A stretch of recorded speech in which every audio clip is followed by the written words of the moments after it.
Hi chat, how are we doing? Hello, hello. I hope we're all having a good time. Let me scale that icon even smaller.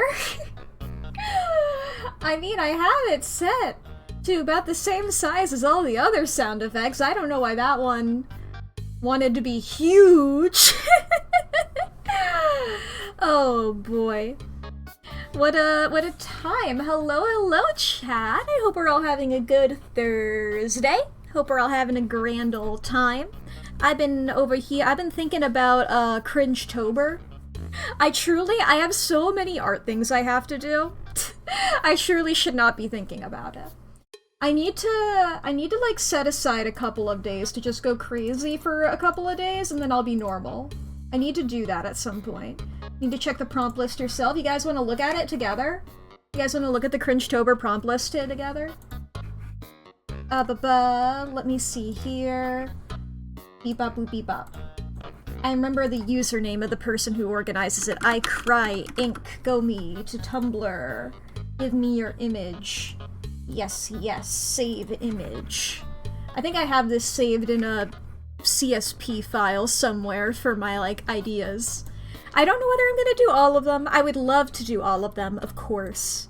As I plan to do every time there is a monthly art challenge, but, you know, you never expect them. This is the Cringe-tober list for 2025, created here by I Cry Inc. Shout out to, let me check the pronouns here. On Tumblr, let's see here, they are not listed, I don't know. But shout out to them, I suppose. I keep grabbing the wrong thing. I keep grabbing my starting alerts there. Alright, so the list here, chat. The list is pretty cool. I'm excited for it. Let me move this behind me. Let me move this behind me so that... don't mind me, I'm gonna move my tail down, so it's out of the way. So the first one is overpowered. Let's like plan a little bit together, chat, because I have some ideas for some of them. And well, I'm in a duck season, rabbit season. If I put it back down, I'm in a duck season, rabbit season. I'm sure of it. Well, it's inconveniencing you.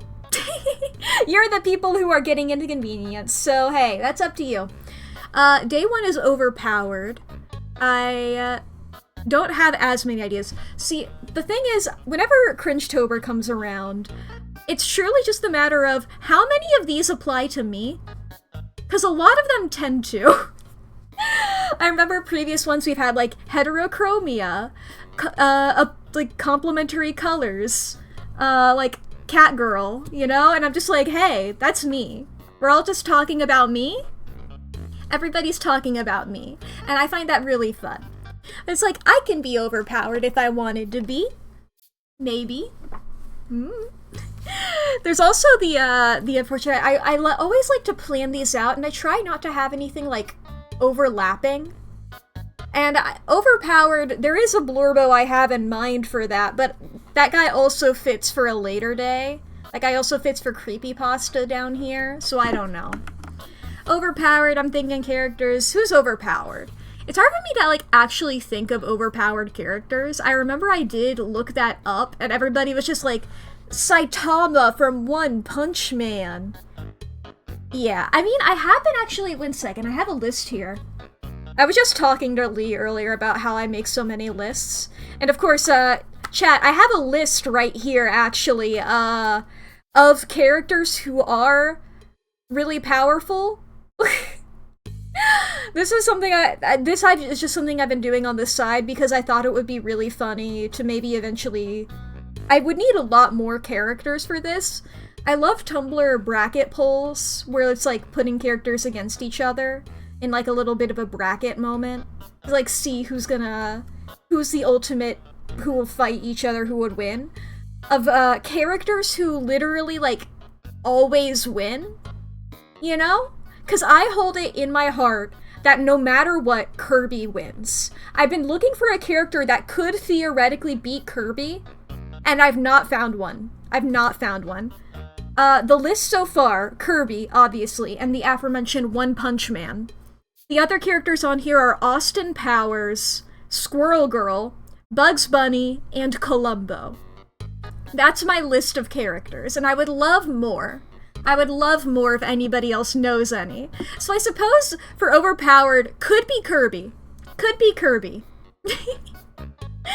You wish you had any? I know, right? I know, right? It's just such a hard thing to compete with. It's hard to write a character who always wins and have that be a compelling thing. You know? Like that, you have to be an incredible writer in order to accomplish that without it coming across as boring. I guess that may be like the Leverage crew, but I don't even feel like I feel like they don't even really lose on occasion, honestly. They just don't feel like they're a part of the list. Heard about this one's from the Slay the Princess people, right? Yup, it is indeed by the same people who did Slay the Princess. I follow the artists for both games on Tumblr, and I remember hearing people talking about this one, I think when it started coming out. Definitely, like, a bit of an increase when Slay the Princess came out, but, you know, people mostly focused on that. And definitely... I barely know anything about this. I know it's aesthetic, I know it's vibes, and I think it looks neat, and I've been avoiding spoilers, and this, you know, I don't know too much about it, but it looks fun, and I think I will enjoy it a lot. It's fun in the sense that I will enjoy it. That doesn't necessarily mean we're gonna be having happy good times. In fact, if I'm enjoying it, probably not happy good times. It's a thing! Oh boy. Let me see here. What are the... I'm just gonna call out... There's fucking... From Cringetober here, there's fucking obviously 31. What are the ones that I think, like, stand out here? Weird colors, once again, that could be me. Like, all of them, like, this could be me. Chibi art, that could be me. I could just draw myself as a chibi. Who knows? Fursona, I have those, and I could be one, if I wanted to. Favorite cliche? I don't know what my favorite cliche is. Immediately my mind goes to enemies to lovers, but I don't even know if that's necessarily my favorite, you know? I like it a lot. I like it a lot, especially like a sort of rivals to lovers type thing more, you know?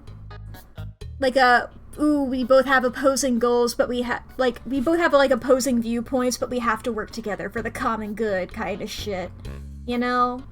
Found family-ish. I'm a bit burnt out on found family sometimes because of people, like, forcing the dynamics into exact family roles. I don't know what my favorite trope is. I go on TV tropes a lot. You would think I would have one. Musical. I love a lot of those. I have a lot of musical interests. I love a lot of musicals. I have a lot of ideas for that. Anime. I watch a lot of that. I've seen a lot of them. Core aesthetic, I don't know. I don't know. Indie game, I like a lot of those. Unnecessarily complex. I don't know any off the top of my head, but I do like looking at those kind of things. I could just do some, like, Harajuku fashion. I love that. Crossover, I was thinking of that one earlier today, and the idea is really big, and I don't want to overpromise. I don't want to overpromise. This is one of those situations where it's like, if I do it, maybe that's the entirety of Cringetober. Vocaloid, I like a lot of that. Animal traits, once again, that's me! First OC, oh boy. I mean, I definitely know, I'm pretty sure I know which one that is. And boy have they changed. First attempt, that one is supposed to be like trying a new art medium. I think I've gotten a lot of my firsts out of the way in terms of various art mediums. I've experimented in a lot of things and I haven't really cared as much about them. So I'm like, I don't really care about that one. Reclaimed insecurity? I truly cannot even remember sometimes the things that I've been insecure about until they actually, like, happen. I forget. I feel like just me existing is a reclaimed insecurity, honestly, you know? I'm just like, I can be annoying, and I like that now. Hehe. Self-ship / OCX canon, I had a bit of an idea for that. Of just, like, me, Mack, hanging out with various characters. I don't fucking know. Alternate universe.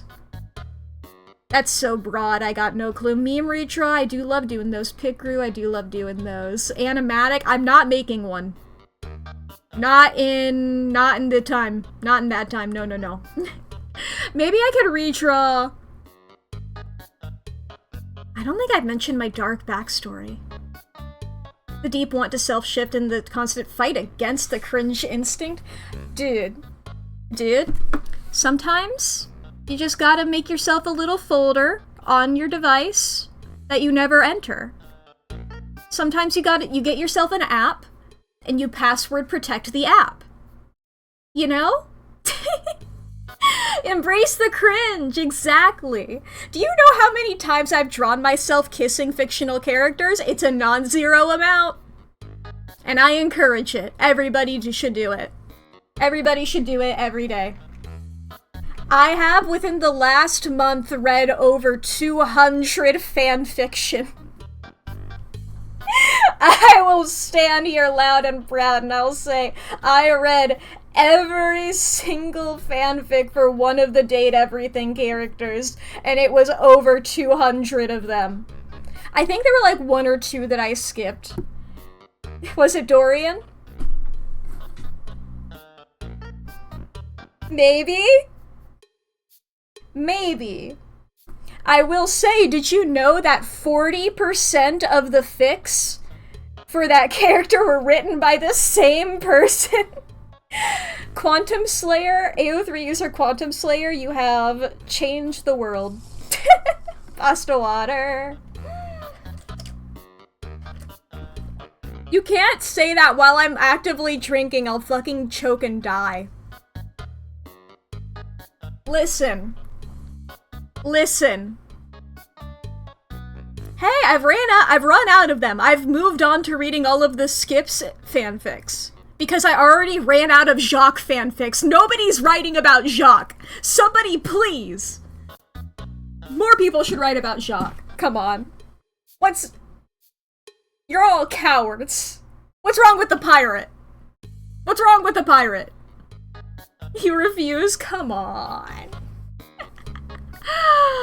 Oh boy, No, not Jean-Loup. Jacques. Different.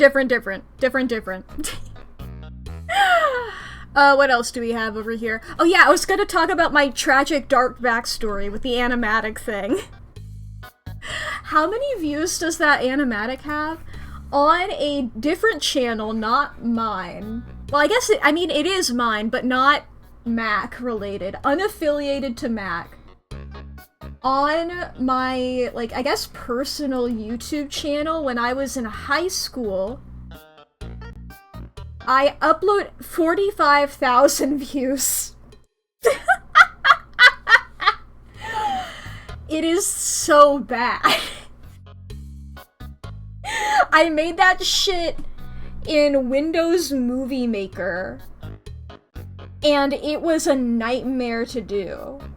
If I, like, redrew a couple frames from that, I think that would work.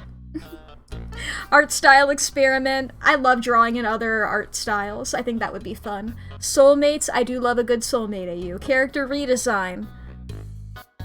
I don't know. I could just a random character, I guess. I don't know who. I guess actually there are characters I do need to redesign. We can make Cringetober go for like a couple months, right? I can just do these for like a couple months. Not just the one. I got a lot of stuff to do. Fake game screenshot. I don't know. If I combine that with the art style experiment, I could like do... It can be an undated inspo list, exactly. Cringe forever. How about cringe forever? I also didn't do March this year, M-A-R-T-C-H, and I just truly because I forgot about it, and I was so sad. I was so sad as soon as I realized it was over. I was like, fuck, dude, I love doing March. So maybe I can bring those in. Guilty pleasure media? I don't even know if I have any guilty pleasure media at this point. I've truly just been like, fuck it, I love everything. I'm embracing everything. I don't care anymore. I don't give a fuck. There's a couple ones that I'm like, God, I hate that I'm into this, I suppose, where it's like, this is objectively bad and yet I love it, you know?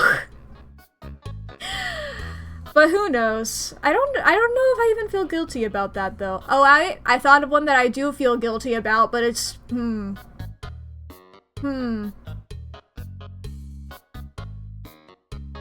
Yeah, I don't want to even say it, actually. I would have to... Oh, boy. Anyway, Gachinka? I think I could just do, like, Date Everything fan art for Gachinka, honestly. That's what the plot of Date Everything is. It's just Gachinkas. You know what, Lee? I'll message you what it is. I'll message you what it is. And you'll understand immediately. You'll understand now. Yeah, good call. See? I was like, yeah. Kids show. I like a lot of them. My Little Pony, Adventure Time. Who knows? One of those. Clown. My immediate thought is April 1st from MonsterCon. Creepypasta. I like the creepypastas. Immediately my mind goes to Everyman Hybrid. I guess it's technically not a creepypasta, but you know, it's in the Slenderverse. So, whatever. And then Halloween! I don't know. Spooky, scary skeletons. Who fucking knows? Those are the Cringetober prompts. And I'm excited to do any of those if I have the time. I don't know, though. We'll see what happens. Oh boy, let's see here, though. I think it's time for us to get into Scarlet Hollow. I don't know if I need to pull up the darkness. Do I need to enter the darkness for this game? What do we think? Am I entering the darkness or nah? Maybe we'll keep it. I'll stay out of the darkness, and then, you know, if it gets when shit hits the fan, I'll enter the darkness. How about that? I do realize I need to put in the content warnings. Actually, let me label those. Let me label those before I pin them. In case anybody shows up and is like, what does that link do? This is another game that said it had flashing lights in it on occasion. I have turned those off in the accessibility settings. Just to clarify, I also turned on the dyslexia-friendly font. So if you're watching this and you're like, what's up with that font? That's what's up with it. Those are the two things that I did here. I guess the only other setting I changed is I technically made the game full screen. Those are my setting changes. That's your setting update, chat. I think it's time for y'all to join me over here. Horror game, spooky game. It's spooky. And I did turn off the flashing lights. No need to worry. You won't be able to save everyone. You might not even be able to save yourself. Welcome home. This Sans is comic. It's so pretty. I know this already going into it, because once again, same artist as Silly the Princess here. I follow them. I should be in the dark. I stick out. Yeah, I think I'm entering the dark. I think I'm entering the dark. I think the house had a stroke. Yeah, the stroke of pen against paper. Look at this beautiful. It's a beautiful piece of art. Ain't that wonderful? Oh, it's so pretty. I also really like the custom cursor for this. I love the custom cursor. Beautiful, beautiful. Let's... Ooh, I love the little, like, bits of, like, thing that are falling. Dirt. Dirt is the word. It is a good cursor. Bink bonk. My name? My name, Mack. That my name. That's me. I live in the city of... Well, I'm gonna stick with the date everything lore. I live in Coolsville. Get macked! My gendy? What's my gendy, chat? What's my gendy? Roll a die? What about... Let's do a poll. What's my gender? Let's make a poll real quick. Is it rigged? Yes. We're gonna do a minute poll. You can spend noodles to add a vote. And yeah, it is just pronouns, I suppose. Thank you. Is that the actual symbol for they, them? I think so. That looks right to me. Does anybody know that for sure? I think I've seen that one before. Alright, we're gonna do the poll now. Pretty sure it is? Yeah. Here, I'll start the poll and I'll fact check.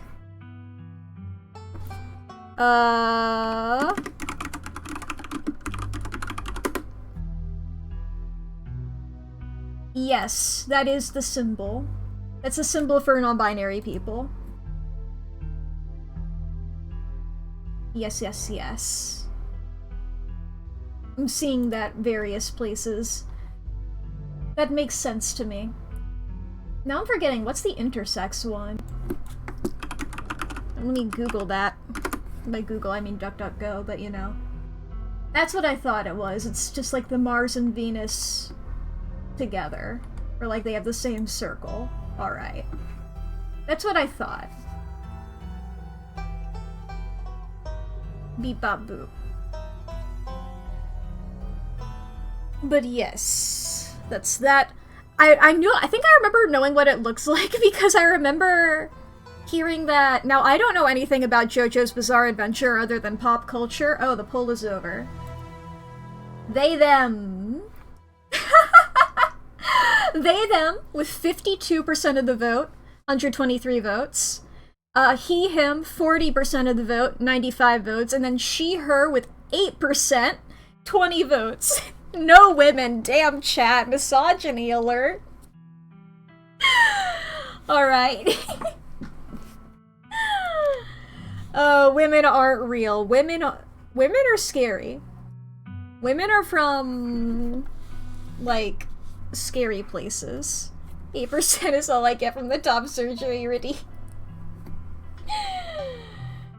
Boy oh boy. Am I flickering? Why am I flickering?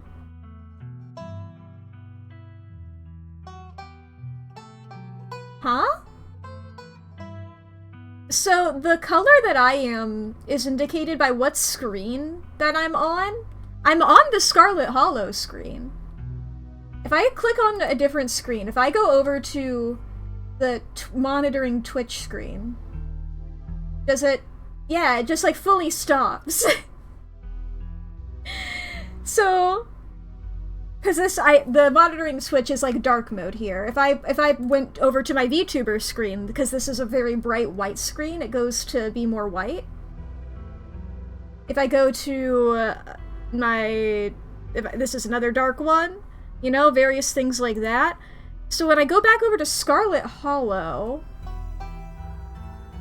and I'm just on here, interesting. I guess it can't decide what the color is. It's... I don't know how it works, but hey, I guess it's something. We'll see if it changes when I'm off the screen. Anyway, I was gonna say about JoJo's Bizarre Adventure, I know that, in one of, like, the guidebooks or something like that, there was, like, like, an official image about Dio, where he actually had the symbol. He had the non-binary symbol next to him for some reason. So it's like, damn. Good for them. I guess I'm flickering. We'll see what happens here. We'll see what happens when I get into the actual game. If this continues when I'm in the actual game, I'll just go back to being light. Select 2 traits. I'm seeing animals and hot, animals and hot. Powerful build, mystical, talk to animals. Okay, they have little things here. Powerful build. Tough as nails, the pinnacle of fitness. An imposing presence that commands the room. And a meaner right hook. Mystical, strange and unusual. You see the threads of reality in ways others cannot. Talk to animals. You can talk to animals. Animals can talk to you. A gift and a curse. Street smart. Good at lying and hard to lie to. Fast talker. You can read people and read the room. No door can hold you. Keen eye. Observant with a knack for picking up small details. And empathetic. Book smart. Well-read and rational. Possess a wealth of esoteric knowledge and know when to use it. A talented researcher. Then hot. Extremely good-looking. A natural flirt. People just like you. Probably because you're a good person. Nothing to do with how hot I am. I definitely want to talk to animals. Street smart I really like, though. How flirty do I want to be in this? I definitely am talking to animals, but hot also. These two are very...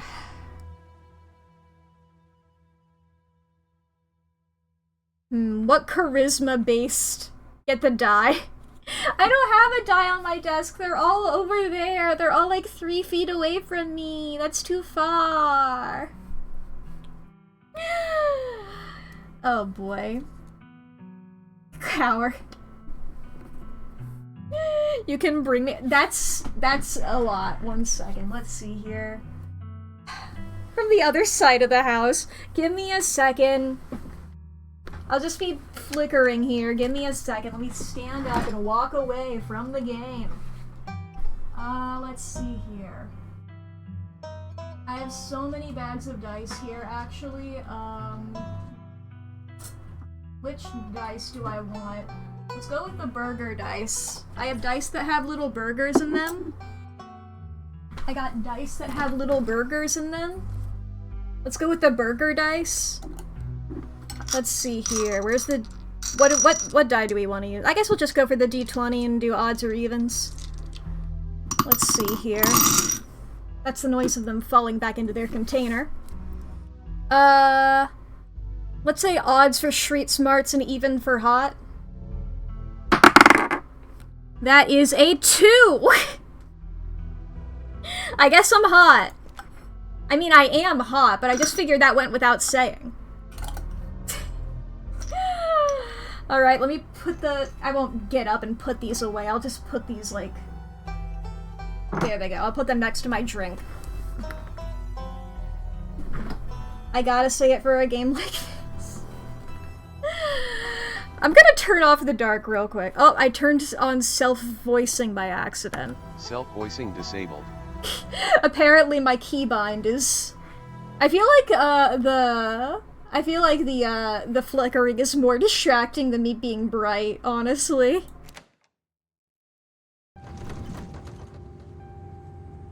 You jolt awake as the bus hits a particularly nasty bump. You feel like you'd only just managed to start drifting off. Now here you are, awake again and still exhausted. Here, have I turned the darkness on? Do I still, am I still flickering? I seem fine. Okay, I seem fine? Let me know if it gets bad. Let me know if it gets bad, chat. I am? Am I still flickering? It's less often. But I don't know if that's gonna be bad for anybody who's got, any sort of sensitivity to that, so I'm gonna turn that off. Enabled. Fuck! Self-voicing disabled.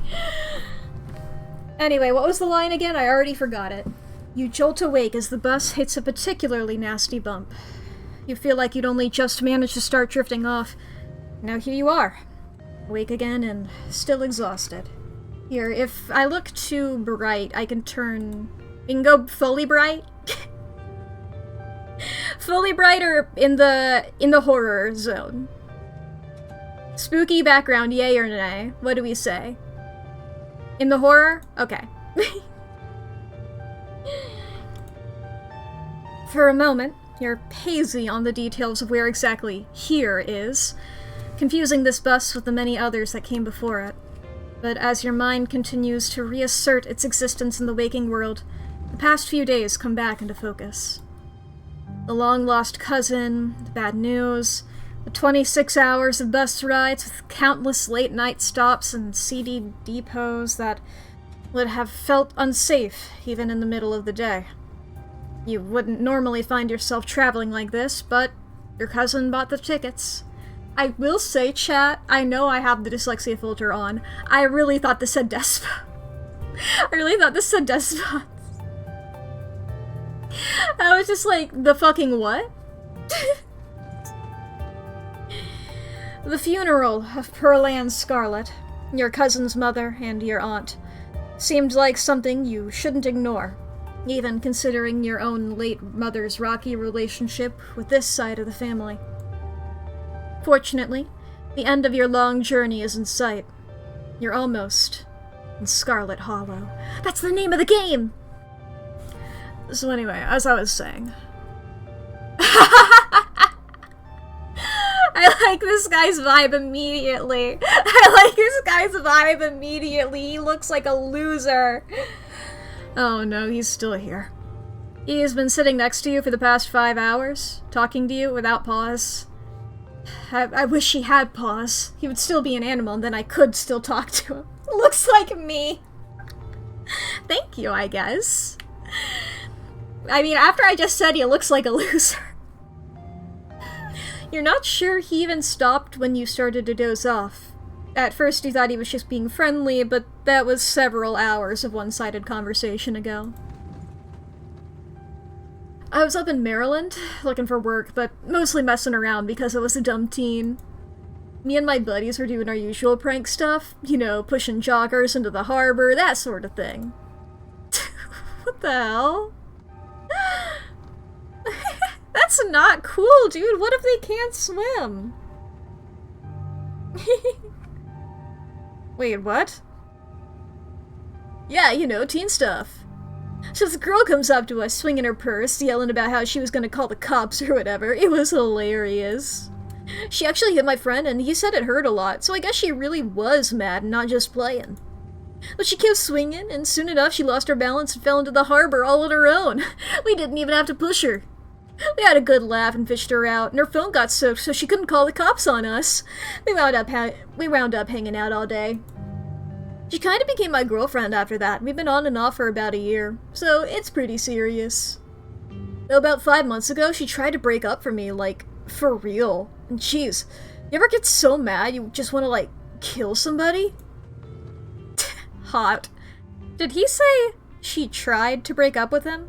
You can't even begin to imagine what that might feel like. Nobody's ever broken up with you.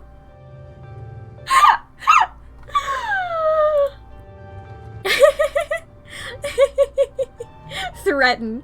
Yeah, I kind of feel like killing someone right now, actually. I honestly can't say it was Trevor trying to break up with me.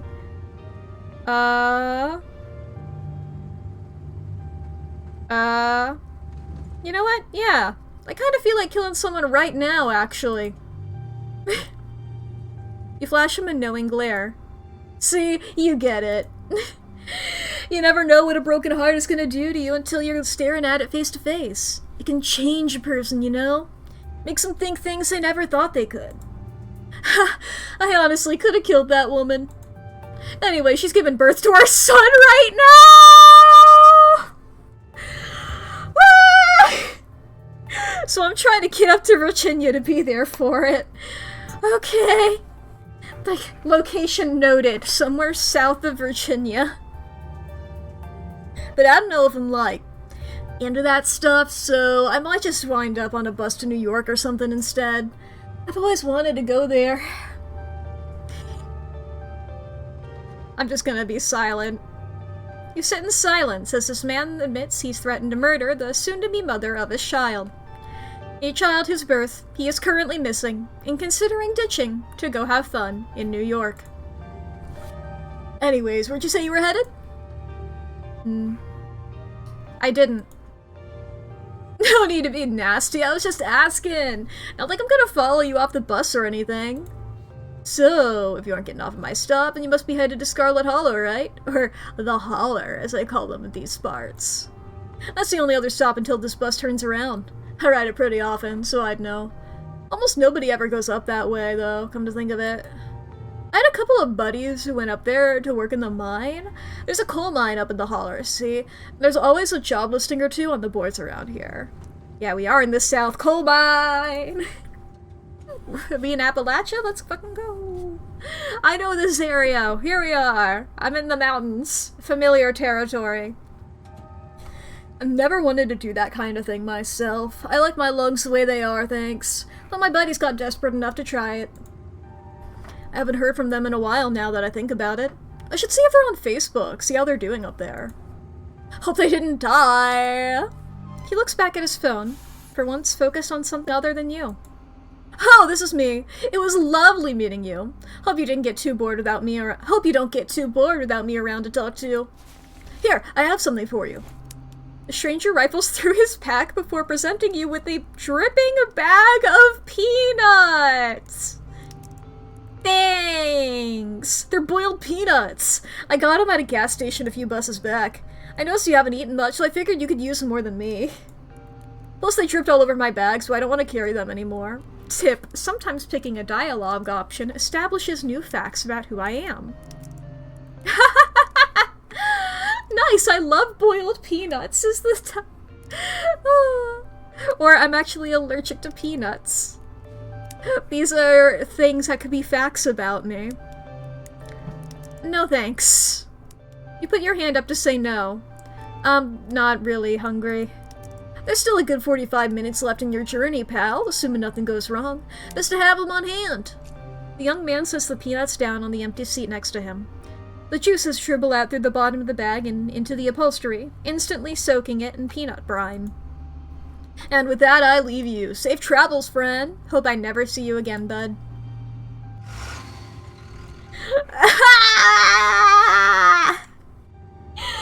And just like that, you're alone. The stranger's peanuts soaking into the seat across from you.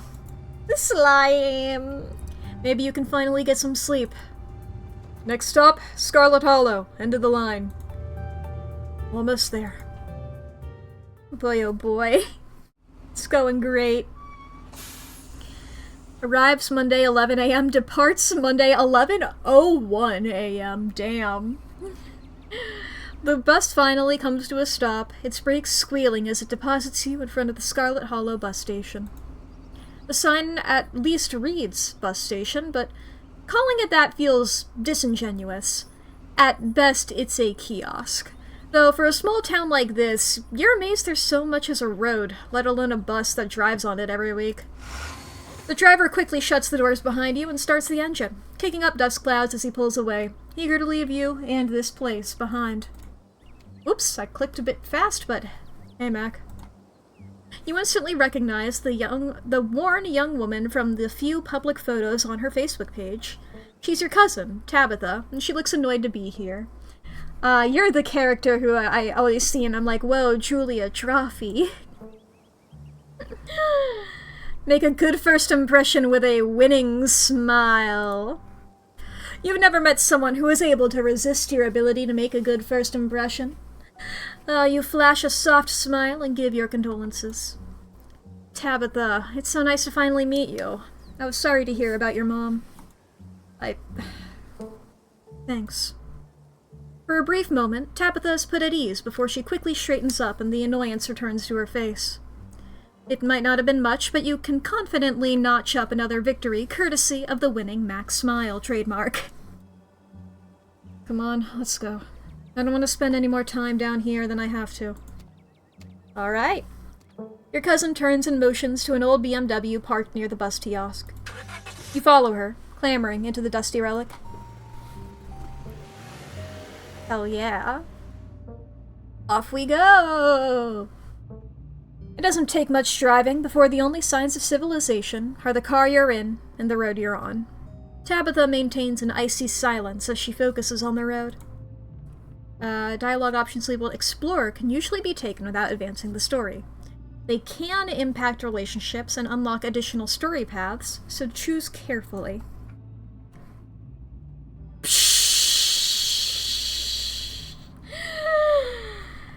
Let's see here. How are you holding up? Fine.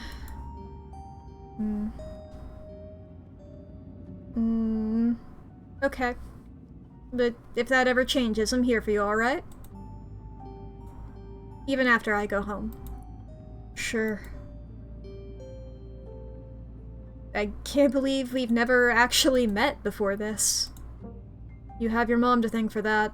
Or had, I guess.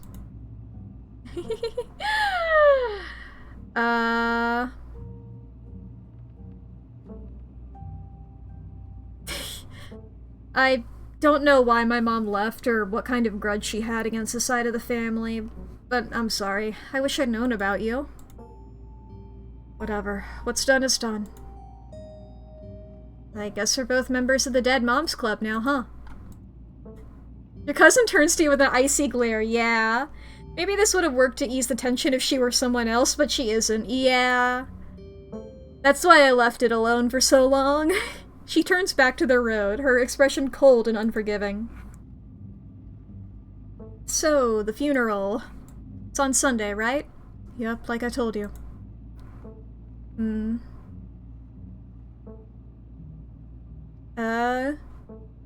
Since I'm here, do you need any help planning? I know this stuff isn't easy. It's actually been fine. Just needed the coffin and somebody to dig a hole. Alright. You decide to sit in silence with your cousin as the car eases up on the steep mountain road. Oh boy, there's the house. You really, truly, you don't want to be in this part of it. You really don't. You really don't. I feel bad even being in this part of it, to be honest. Is there a shack over here that I can stay in?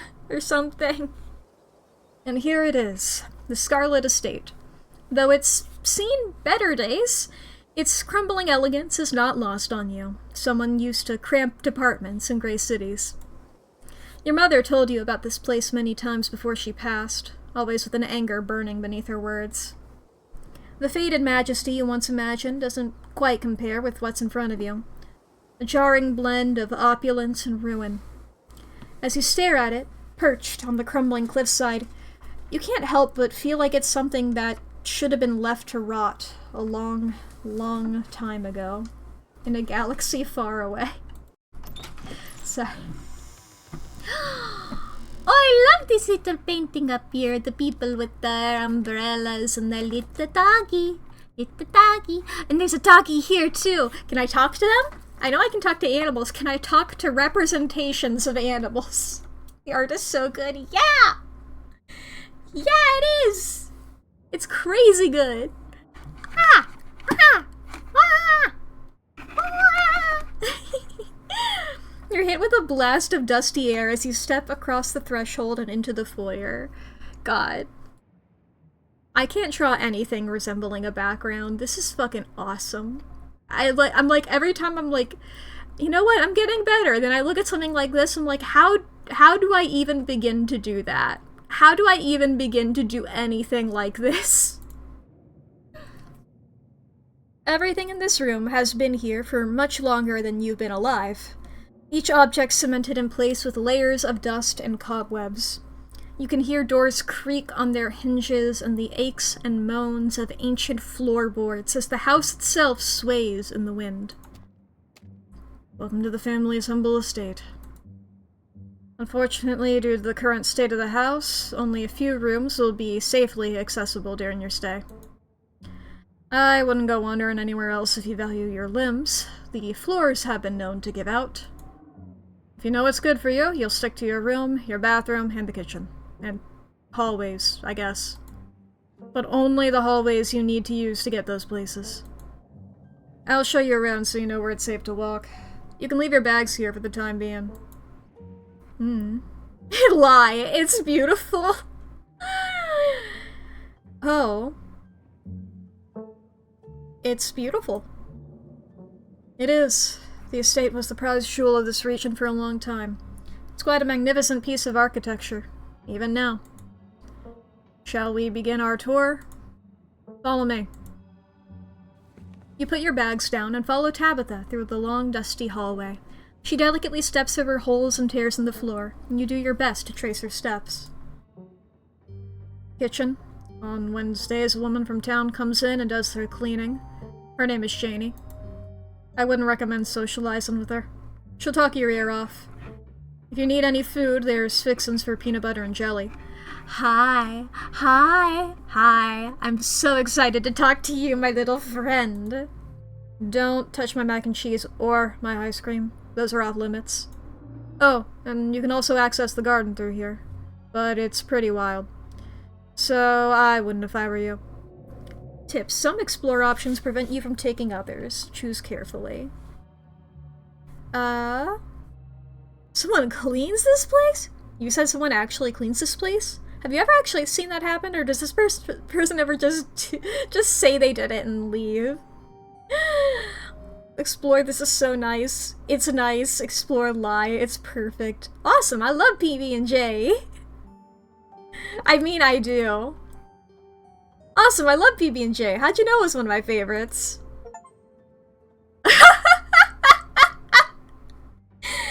It looks like your famous smile doesn't run in the family. I didn't, but good for you.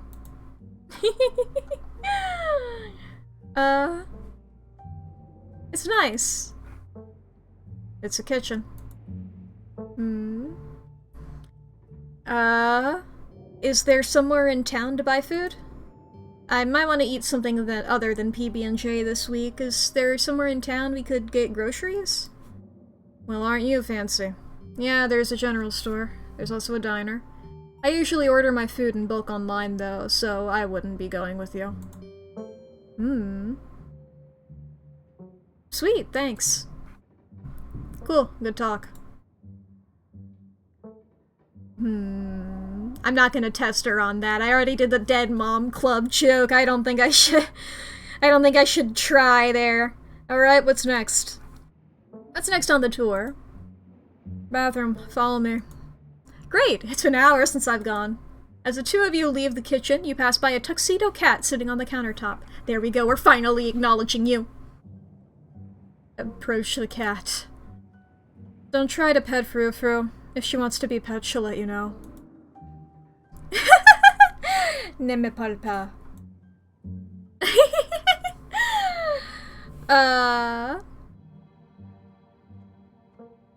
Parler is French. No, wait, it's not.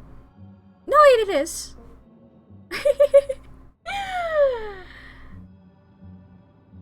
I know a little bit. Okay, but can I pet you?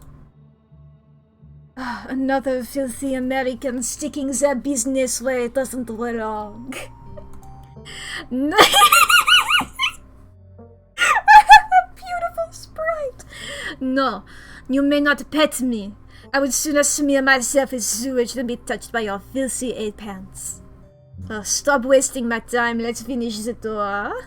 Hi, Jiva! Oh no, wait, sorry, that was Tabitha at the end. You once again follow Tabitha through a long, dusty hallway. Maybe after a few nights it'll get easier to navigate these spaces, but for the time being, you feel lucky to have not fallen through the floors. Guest bathroom. Not much to show. It's a bathroom. I'll wait outside. Do what you must, if you must. Okay. What a place. Is that... What are these? Are these hair dye? I think that's hair dye, isn't it? That's what the boxes tend to look like. She not a natural blonde, or was her mom not a natural blonde? Who knows? It's a wretched bathroom. Yeah. Piles of junk sit untouched in the corners of the room. Mystery stains paint the floor.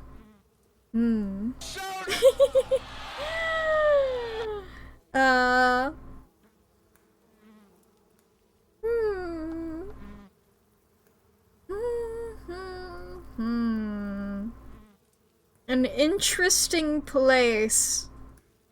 This is the type of place you go to and you're like, God damn, I hope I do not have my period right now.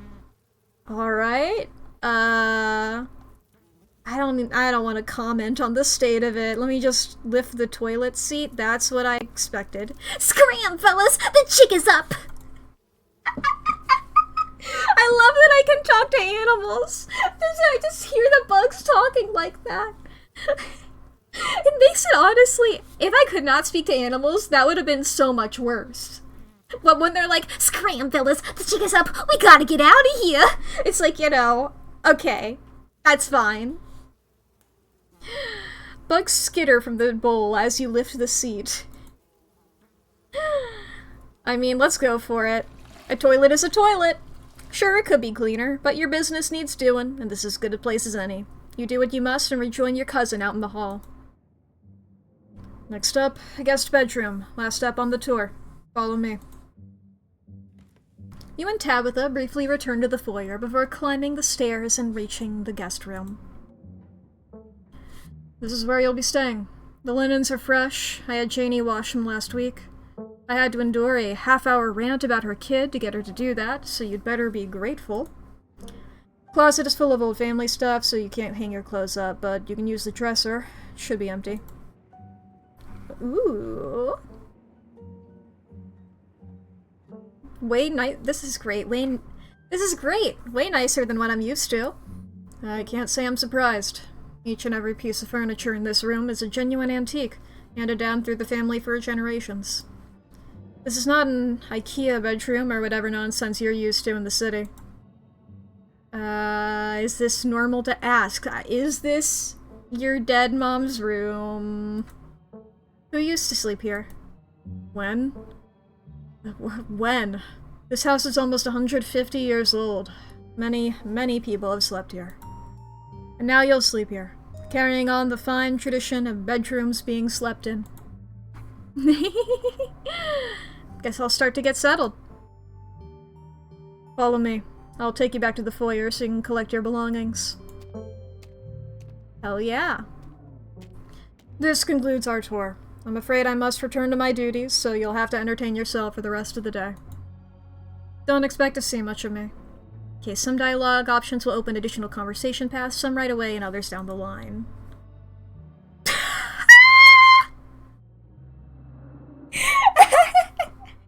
I don't think I'm gonna be fucking, dude. I'm in town for a funeral. Actually, I guess that doesn't necessarily... Whatever.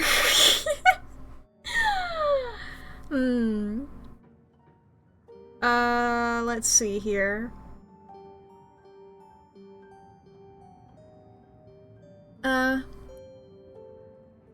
Where are you going? To work. Somebody has to pay the bills around here. What kind of work do you do? I run the coal mine, same as every Scarlet who came before me. Except for you and your mom. It requires a lot of time and concentration, so I'd appreciate it if you didn't keep me for long. I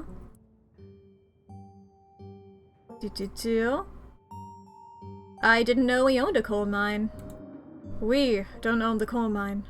I own the coal mine. Your side of the family forfeited any claim to it years ago. Let's see here. Hashtag girl boss! Running a coal mine has got to be one of the most ethically and physically vile jobs on the planet. Hashtag girl boss. Sounds pretty impressive and exciting. Good for you. I appreciate your enthusiasm, but I don't think of it as exciting in the same way I don't think of cleaning a toilet or painting a wall as exciting. It's a task. That's a healthy mindset. Seems like a good way to look at a job, instead of convincing yourself you have to be doing the thing that you love the most. It's okay to just have a job. Yeah, exactly. Would I rather be doing something else with my life? Maybe. But I know I had to take over the company, so why think about that other stuff I could be doing?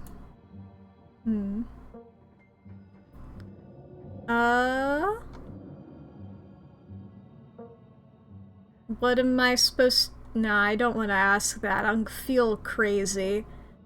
Are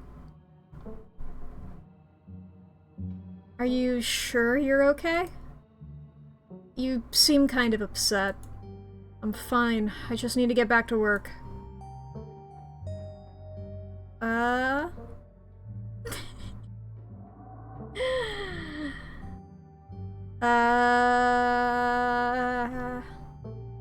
I'm not gonna ask that. I'm just gonna assume no. I won't keep you, but we should... No, I don't want to say that. I'll just let you leave. You decide to let Tabitha leave for work. Are we all set then? I'll see you tonight. Your cousin leaves through the front door. She, like, breaks the door off its hinges by the sound of it. And now it's just you. You and this sprawling, decrepit estate. PB&J sounds great right now. You haven't had anything to eat all day. The only things louder than your stomach right now are the creaks and moans of this ancient place. PB&J sounds exactly like what you need to take on the rest of the day. You head to the kitchen. Hey, frou-frou! You're back in the kitchen, ready to craft a beautiful peanut butter and jelly sandwich. It's a daunting task, given the state of the place, but the aggressive growls of your stomach outweigh your fear of food poisoning. To get started, you'll probably need to find some peanut butter, some jelly, bread, a plate, and a knife. I'm gonna approach frou-frou, you know I gotta. But maybe I'll look around here for a second. Search the fridge. As you approach the fridge, your eyes catch a note taped to the door, reading, "Janie, stay out," in all caps. Below it, in separate handwriting, are the words, "Okie dokie." Oh boy. We got a lot of jelly. You open the fridge. You actually feel a deep urge to wash your hands, even though you have yet to touch anything other than the handle. I'm not getting the ice cream. Examine the old takeout. Oh, why did you do that? What were you expecting? This takeout container is disgusting beyond words. A liquefied mess wholly congealed in its styrofoam shell. You can't even tell what it used to be. The substance doesn't just smell bad, it smells ancient. For God's sake, put it back. Your body reacts before you can even register what you're doing, compelled by a deep primal disgust. You shove the container back in the fridge, pushing it into the depths of the shelves and out of your mind. Hopefully you can forget it exists and move on with your life. I'm just gonna go for the jelly. You reach for one of the unopened jars of grape jelly, carefully checking its expiration date. You breathe a sigh of relief when you realize it's recent. This was either purchased specifically for you, or jelly is one of the few things in the kitchen Tabitha actually uses. All you need right now is a plate, a knife, bread, and some peanut butter. Better close this fridge and keep looking. Alright. Return to the kitchen, closing the fridge behind you. We'll look at the pantry. Hi there, little guy. Tabitha sure loves her mac and cheese. I can't talk to the little friend? Oh, is the little friend dead, or... Take bread. You pick up one of the non-moldy loaves of bread. Great. One step closer to a satisfying snack. Take the peanut butter. GIF. The king of nut butters. Only 3% of each jar is mashed up cockroaches. Alright. Let's examine the mac and cheese. You pick up a box of Tabitha's mac and cheese. You can't say you've ever seen the brand before. Empty the box and stuff it with the dip. That's so mean. Put it back. Staying away from the mac and cheese was one of your cousin's hard rules, and she already seems to not like you. Alright. Well, we found most of the things. I think now is a great time to pause. And, oh yes, save while we're here. Chat, we are about to enter an ad break. If anybody needs to take a break, now is going to be a great time to do so. If you need to save your files, this is your reminder to do that. If you need to go grab a snack, get something to drink, if you need to go to the bathroom, you got 3 minutes to do that. But also your reminder to take your meds, fix your posture, unclench your jaw, please take care of yourself, do something that will make your life a little better. Do something nice. Do something nice for you. Do something good and epic and cool.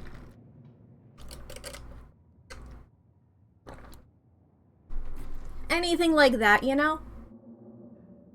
Epic and awesome. And maybe even a bit poggers. I have no clue, chat. I have truly no clue what I'm saying sometimes. Oh, I haven't logged on to W Place in a bit. One second, I need to go and use my charges. That's what I'm gonna spend this ad break doing. We've been continuing on. It's doing pretty good, pretty epic. Here, I guess I can show that off on stream if we want. Let's see here. Let me make sure. Am I still logged on my computer? I've been mostly doing it on my... Yeah, I've mostly been doing it on my portable devices. I guess here's the update for you, chat. This is the button. This is the button that I hit when I go over here. And that looks good? Yes, it does. You know, I'm just gonna scroll along here. I've shown most of this off on stream before. Beginning of it here, we got various Deltarune things, a little suspicious friend. I'll just do some highlights. The Spamton Worm, the original Pride Walker, Big Rules, got lovely Lancer running over little friends. He has killed one of them already. These guys down here, and yes, they have rabies. Dying, the binary friends. Little friend hat. There's the friend part of the worm. Various little guys, the Undertale people all walking to the side. Little hanging friend. There's all the Deltarune characters walking the other way. Some of these hanging flags here. Little polycule moment. Everybody walking, everybody doing stuff. The Addisons there.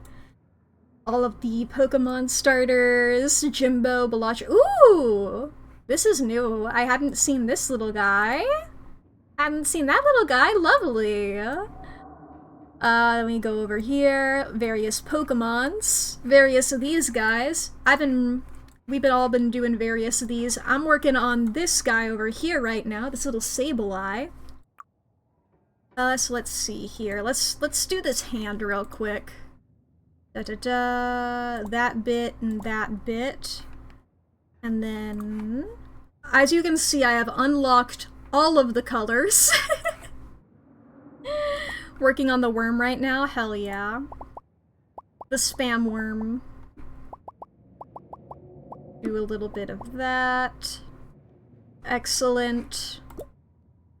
And then, like, this is a transparent pixel, so I'm gonna go ahead and fill it in with yellow. Because that might not be obvious. And then these three here are blue, but then these... I haven't decided on the colors for the eyes yet. So I don't know. Ba-ba-ba. Get this in here, like this. And not the dark gray, a dark slate here. And then purple here. Then this guy. Like that. This guy here. The ads are over. I guess I'll pause now in my thing. Back over to the game. I wasn't doing anything during the ad break, don't worry about it.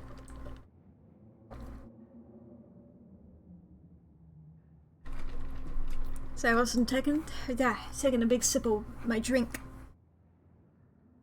Alright. Back to gaming. Okay. Let's talk to Frou-Frou. Frou-Frou hisses as you draw near, and her plane's firmly in place. You might want to talk to me, but I do not want to talk to you. Go away. Do you like living here? I despise small talk. Can you tell me about Tabitha? What can you tell me about my cousin? This is the first time I've met her. Spare me your life story. Tabitha at least knows not to bother me. Can you tell me about my aunt? Can you tell me about Pearl Ann? I never knew my aunt. She's dead. I don't waste my time on corpses. If you won't take the hint, I suppose I'll have to take things into my own hands. Frou-Frou lunges at your hand and bites you. Hard. You back away. Fine, fine, fine. Search the cabinets. This cabinet must be where Tabitha keeps the dishware and, oddly enough, utensils. Alright. Examine the mug. Blowing Rock, North Carolina. I was blown away. It reads, I was blown away at Blowing Rock, North Carolina. So your aunt and cousin actually traveled sometimes. Even if it was only a few hours away from the estate. Okay. I was thinking North Carolina, but good confirmation. It's really just like, up to Virginia. Let's go one state below Virginia in my mind. Maybe you can route your return ship through Blowing Rock. Might be nice to see the local sites before heading home. Alright. Examine the shot glass. It reads, I survived Deb's 50th.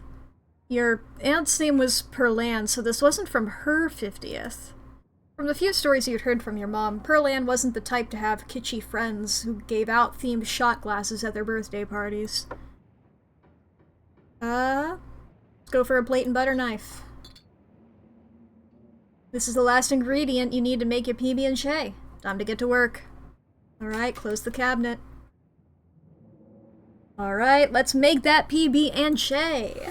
Despite the state of this horrendous kitchen, you have successfully combined your 3 ingredients to make a peanut butter and jelly sandwich. Congratulations, you can feed yourself. Hell yeah! A job well done. All that hassle, it took you less than a minute to eat. The rest of the day lies in front of you. Check out the garden. This garden was reclaimed by the wilderness long ago. It might not be very safe, but what's to stop you from venturing deeper? I mean, I was told not to explore the rest of the house. This is outside. It is not the house. Let's explore the garden. You wander further into the garden. It's quiet out here. Does this little guy have horns? I didn't notice them if they were there on the other image. I was too distracted by literally all of the other beautiful stuff. God. Literally, I could stare at any of these for so long. It's nice. Let's go back to the kitchen then.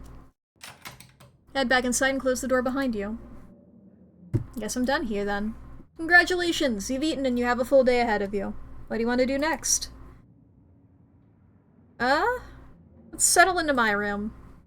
Now that you've finally eaten, the aches and pains of your journey have started to sink deep into your bones. You stumble up the stairs to your room, suitcase in tow, eager to unwind before you face the rest of the day. Here we are. You stand at the entrance to your room. Let's see here. Let's examine the painting on the wall. It is the most intriguing thing here. This must be an older relative of yours. Mods kill that man. Judging by the dates on the inscription. You've never heard of her, but you'd barely heard anything about your cousin and aunt until a week ago, so that's not really a surprise. Maybe you could ask Tabitha about this Marybelle Scarlet the next time you see her. That is, if she's actually in the mood for a conversation. Alright. Let's look in the closet. Interesting. You can see why your cousin said you should put your clothes in the dresser instead of this closet. There must be decades of family history stacked up in here. I'll leave the doll alone. Actually, no, can I, make her sit up? Of course you're sharing a room with the creepy doll. She's cute! What are you talking about? You pick it up and examine it more closely. Its foot reads, Property of Alexandra. No need to carry this around with you. It was nice to meet you. You close the closet behind you. Let's put my spare clothes in the dresser. Hi! Hi! I love you! I love you! Hi! Hi, hi, hi! Ba, ba, ba. Ba, ba, ba, ba, ba. You drag your suitcase over to the dresser and open the bottom drawer. An opossum lurks within. It is quiet but angry. Afraid! Aww. Ba, ba, ba. Aw, what's your name, little guy? I'm Mack. I love your big ol' eyes! I love your big ol' eyes. Dustin! I love you! I love you! Oh my god, I love Dustin. What are you doing in the drawers? Warm. Dark.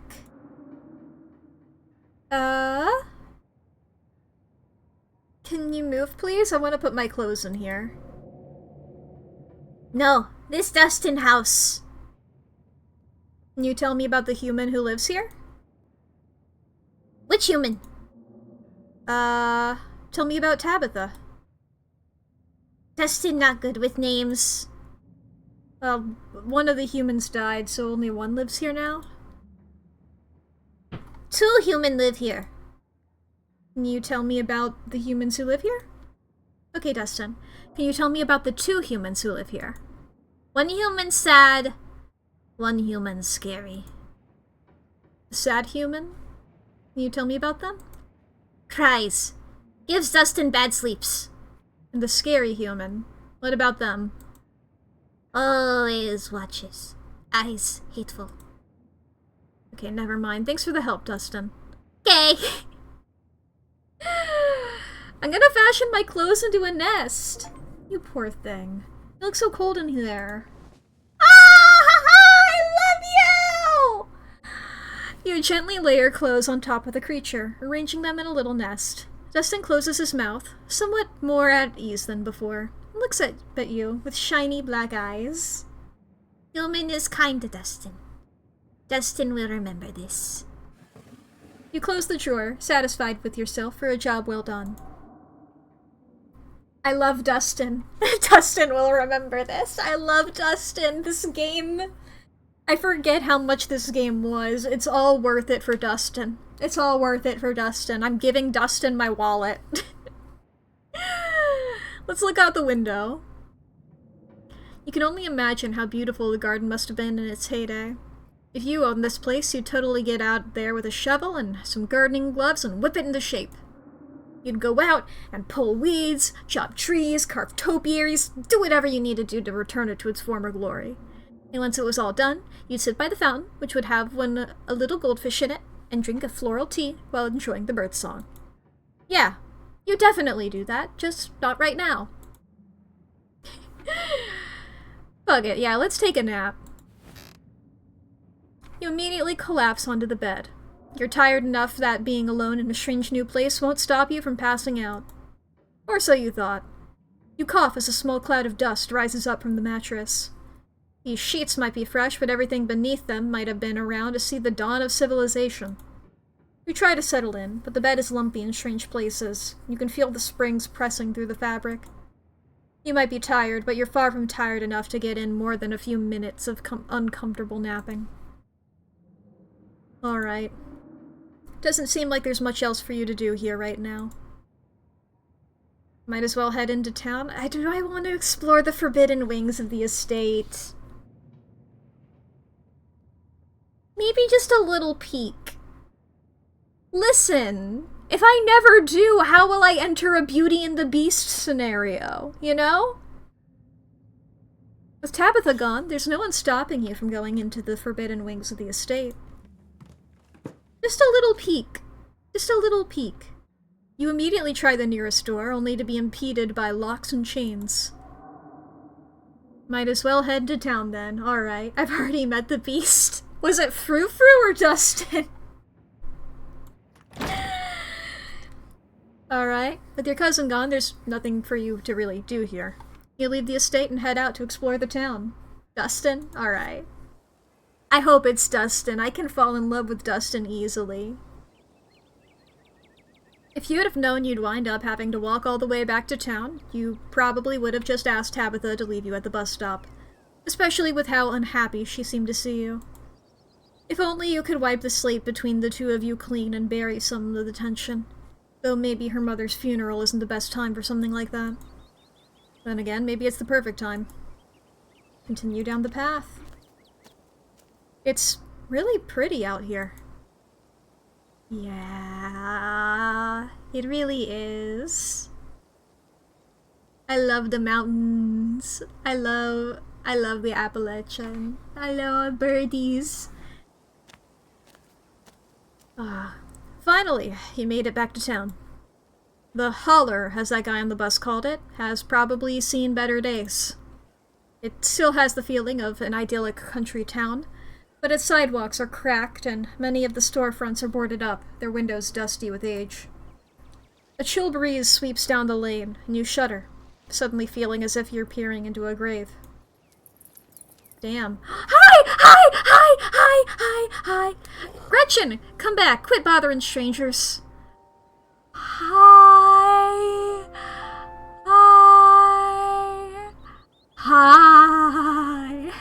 Is this the dog? Yeah, 'cause Gretchen's talking. Why, I do declare, who is this gorgeous stranger?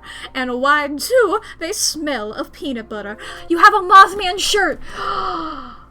You're my best friend now. You have a Mothman shirt and a dog.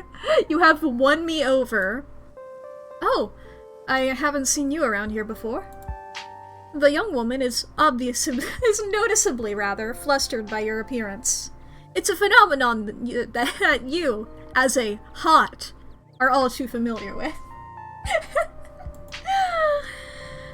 Sorry about Gretchen. She can be very slippery when she wants to be. Hope she didn't scare you. It's very nice to meet you, Gretchen. I'm Mack. Oh my! I can't remember the last time I met a newcomer who was so wonderfully polite. It's a pleasure to make your acquaintance, Mack. That's a funny way to introduce yourself. I'm Stella. It's not often I see a strange face up in the holler. Every now and then there's a new crop of cool folks, but you don't look, dusty enough for that. You aren't in town for the funeral, are you? The Scarlet funeral? Yep. Just got into town today. Wow, I didn't think there would be anyone else coming. Are you staying with Tabby? How's she holding up? Upon mention of your cousin, Gretchen mutters under her breath. One of these days I'll get that Tabitha to pet me. I haven't seen her since Pearland passed. Or, for a while before that, now that I think about it.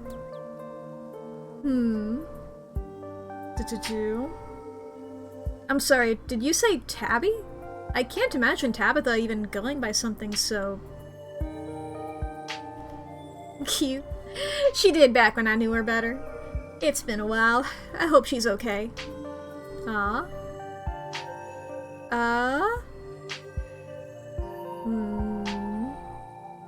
Is she always so, you know, rough around the edges? Yeah, that's Tabby for you. I wouldn't take it too personally. I'm not sure what it says about her state of mind that she's still her same old grumpy self.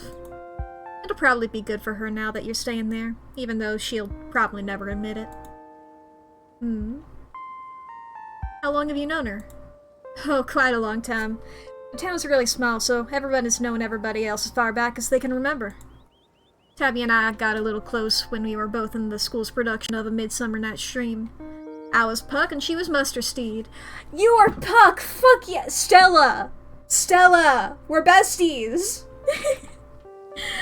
As you might have suspected, she was more than a little prickly, but I managed to soften her up a bit in the end. And then she graduated, and that was that. I haven't seen that girl or her horrible little cat since I was middle-aged. Oh, before it slips my mind, if you're staying up in that spooky old mansion, you must have met the Frou-Frou. How does that monster fare?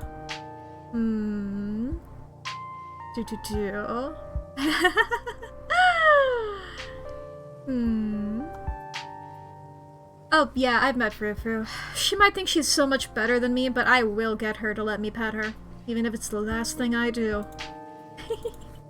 I don't care if people know that I can talk to animals. Wait, what? Are you messing with me? You can't actually talk to my dog, right? Alas, you have discovered my dark and terrible secret. I can talk to animals and animals can talk to me. Your dog sounds like a Southern belle when she talks. Yeah, of course you're joking. You and Stella maintain a silent, awkward eye contact. Well, next time you see that devil, please send my regards, and do let her know that not only do I still draw breath, but that I very much plan to outlive her. Ooh! Animal drama! Oh, if you just got into town, you must be starving. I was just on my way to the diner for a coffee, and they've got amazing biscuits. My treat!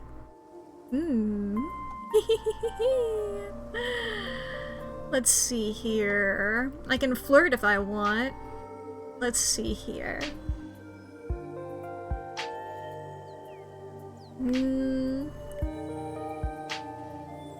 Yeah, fuck it, I'll flirt. Why not? I guess the why not is I'm not typically into this, but you know what? You are checking a lot of boxes for, and if you're a video game character, I do not care about your gender now. New rule of life, I suppose. I mean, I normally have a rule against accepting strange food invitations from people I don't know, but I'll make an exception because you're pretty. What can I say? I know I have my charms. Yeah, those charms are mentioning that you were Puck in A Midsummer Night's Dream, having a beautiful pug, and wearing a Mothman t-shirt. Woo! Lots of people here. Hello, hello. Winnie's winning smile for free. Fancy City Coffee, Sausage Biscuit Special, Sunday Pancake Special, Bottomless Coffee. Got these lots of nice people here. Love how they look. It's so fun.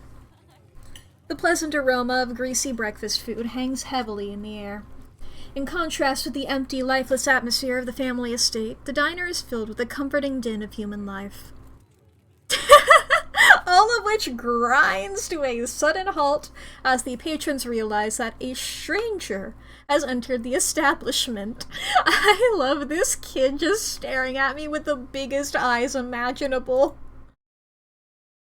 Hey everyone, I'm Mack. Just in town for the funeral. Nice to meet y'all. The woman behind the counter beams back at you. Hello there, welcome to the holler! You just let us know if you need anything, okay? You nod politely, giving a small wave as you and Stella slide into the nearest booth. Looks like you'll probably be the talk of the town for a while. It's not often folks around here meet many strangers, and with who you... Sorry, I just... Is this... Okay, that's audio log. Or not audio log, dialogue history. Is there a... That's probably save. Oh no, that's me. Name Mack Hometown Coolsville. Can't open that. It's like, is there a Is there a button to, like, disable this window so I can look at the art? Because I'm just... Look at this. You guys see this? This beautiful beast? Damn. And with who you're related to, well, folks love their gossip, you know? Holler... I can't read what that says. Oh, hello! Hey, Stella. I went ahead and fixed you up a coffee. They quietly place a cup of coffee in front of Stella. And here's some bacon for the little lady. Hell yeah! Try using R? Damn. I wish. Also, hello. Hello. Bacon for the little lady. For me?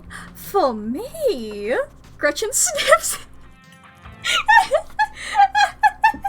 I know that you're saying F to pay respects, but I will try F. Oh no, wait, look! Gretchen sniffs the bacon addiction tip. You can hit the H button on your keyboard to hide the text box. They knew! They knew that it would be Stella. That tempted me. Not Stella, sorry, Gretchen. Stella's the human. Oh, the world is full of beauty and delight and wonder, and look at this. Oh.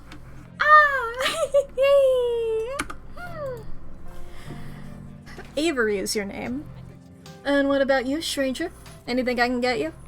The name's Avery. I'll be taking care of you today.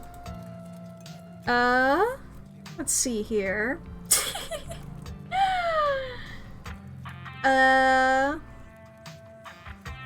I will take a biscuit, please. I will take a biscuit. I heard they were really good. They both winked at me. I'm like, what voice do I want to do for Avery? Best in the county. Oh, and, I'm sorry for your loss. Before you have the chance to respond, they're gone. Glad you took my advice with the biscuit. You won't regret it. Anyways, funeral's not till Sunday, right? That gives you quite a bit of time to slum around town. I'm trying to think if there's any cool events going on this week. She's done. She's done, and now she's gone back to just the saddest face. There's always the read adventure at the library, which is supposed to be for little kids, but I do it every month anyway. Oh, and I'm pretty sure that Avery's throwing a party Saturday night, so that's a fun thing to look forward to. And there's the weekly Sunday potluck. I love how many Gretchen. That should be right after the funeral too, so it'll be a special occasion. Ooh. Cool. Anyway, those are all the big events I can think of. As for the day-to-day, any idea how you want to kill time for the rest of the week? Let's see here. Yeah. Beep bop boop. Beep bop boop. What do I say? I feel like it's honestly no clue. It's honestly no clue. Well, you're in luck, as you've happened to run into the person who knows all the best stuff to do around here, and has limitless time to show you around. My boss is pretty forgiving. This is the sprite I wanted to pause on. Look at you! Look at you! Oh, wait, you probably wouldn't get the joke since we don't know each other that well. I'm self-employed, so I'm my own boss, so I'm forgiving myself. Get it? Laugh uproariously. Funny joke. Thank you, thank you. I'll be here all week. As will I. Before Stella can finish, Avery returns, biscuit in tow. Is there nothing else coming from me? Gosh, if I had known that the plate of bacon would be my main and only course, I would have waited before digging in. There's a biscuit. Winnie says it's on the house. She sends her condolences. Aw, thanks, it looks great! Thanks, Avery, it looks great. You pick up the biscuit. It's delicate and fluffy. It nearly crumbles at your touch. Buttery warmth emanates from its surface. You take a bite. It melts in your mouth, as if it was nothing but butter suspended in a thin matrix of dough. Truly, this is a perfect biscuit. Fuck yes. Whoa. This is a really good biscuit. Wow. I'm so glad you like it. Avery lingers at the table for a moment. So, Estella mentioned she's famous? Oh, Avery, I'm not famous. You're the only person I know who's been on the news. If that's not famous, then I don't know what is. Stella sighs. I'm a YouTuber. Holy shit. Ooh! You and everyone else couldn't be me. Could not possibly be anything resembling me. What kind of videos do you do? Ooh, what kind of videos do you do? She hunts cryptids. You should really check out her channel, Mack. It's amazing. Hell yeah? I think the best video to start with would be that river one. You know, the controversial one. Oh yeah, that's what Avery said, sorry. Oh yeah, the Catawba. The Catawba River Runner. I didn't expect much out of the footage at the time, but it really wound up doing numbers. So the River Runner is a cryptid that's only known from a single sighting. 2 Boy Scouts said they saw something big and weird in the Catawba River, and that's all I had to go on. But then I wound up catching this on camera. Stella pulls out her phone and shows you a clip of something in a river. Some folks said it was a beaver, but if that was the case, it'd at least be twice the size of any beaver I've seen. I also had people saying it was a dog, or even a capybara that must have escaped from a local wildlife sanctuary. It was a mountain lion. I could smell its stink from miles away. I'm still not sure what it was, and I'm the one who saw the thing with my own 2 eyes.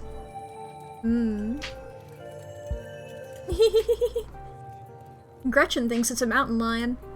You decide to share Gretchen's insight with Stella and Avery. I don't care if people find out I can talk to animals. Let them think I'm weird. Gretchen seems to think it's a mountain lion. Haha, very funny. You might have gotten me earlier, but I'm onto you. You're not gonna trick me into thinking you can talk to my dog. As for your theory, no way. It is absolutely not a mountain lion. There are no mountain lions this far east. You tell that to her. I did a whole video on the Appalachian mountain lion myth and found jack squat. And there's no reason one would be swimming in the river like this. They're not fans of water. And the body is too long. No way. Personally, I'm a fan of the capybara theory. There's always people keeping those things as exotic pets. Kind of a sewer gator type situation. Yeah, exactly. Some exotic pet owner set it free, and now it forever roamed the Catawba, confusing Boy Scouts and YouTube commenters for years to come. So, speaking of things to do around town, I was actually planning on filming this week's video tonight. I was wondering if maybe you'd want to come along? It's a pretty easy one this week. We wouldn't even have to camp anywhere. I'm gonna go after the... Wait, no spoilers. I should probably get back to it instead of standing around chatting with friends anyway. See y'all around. Bye, Avery!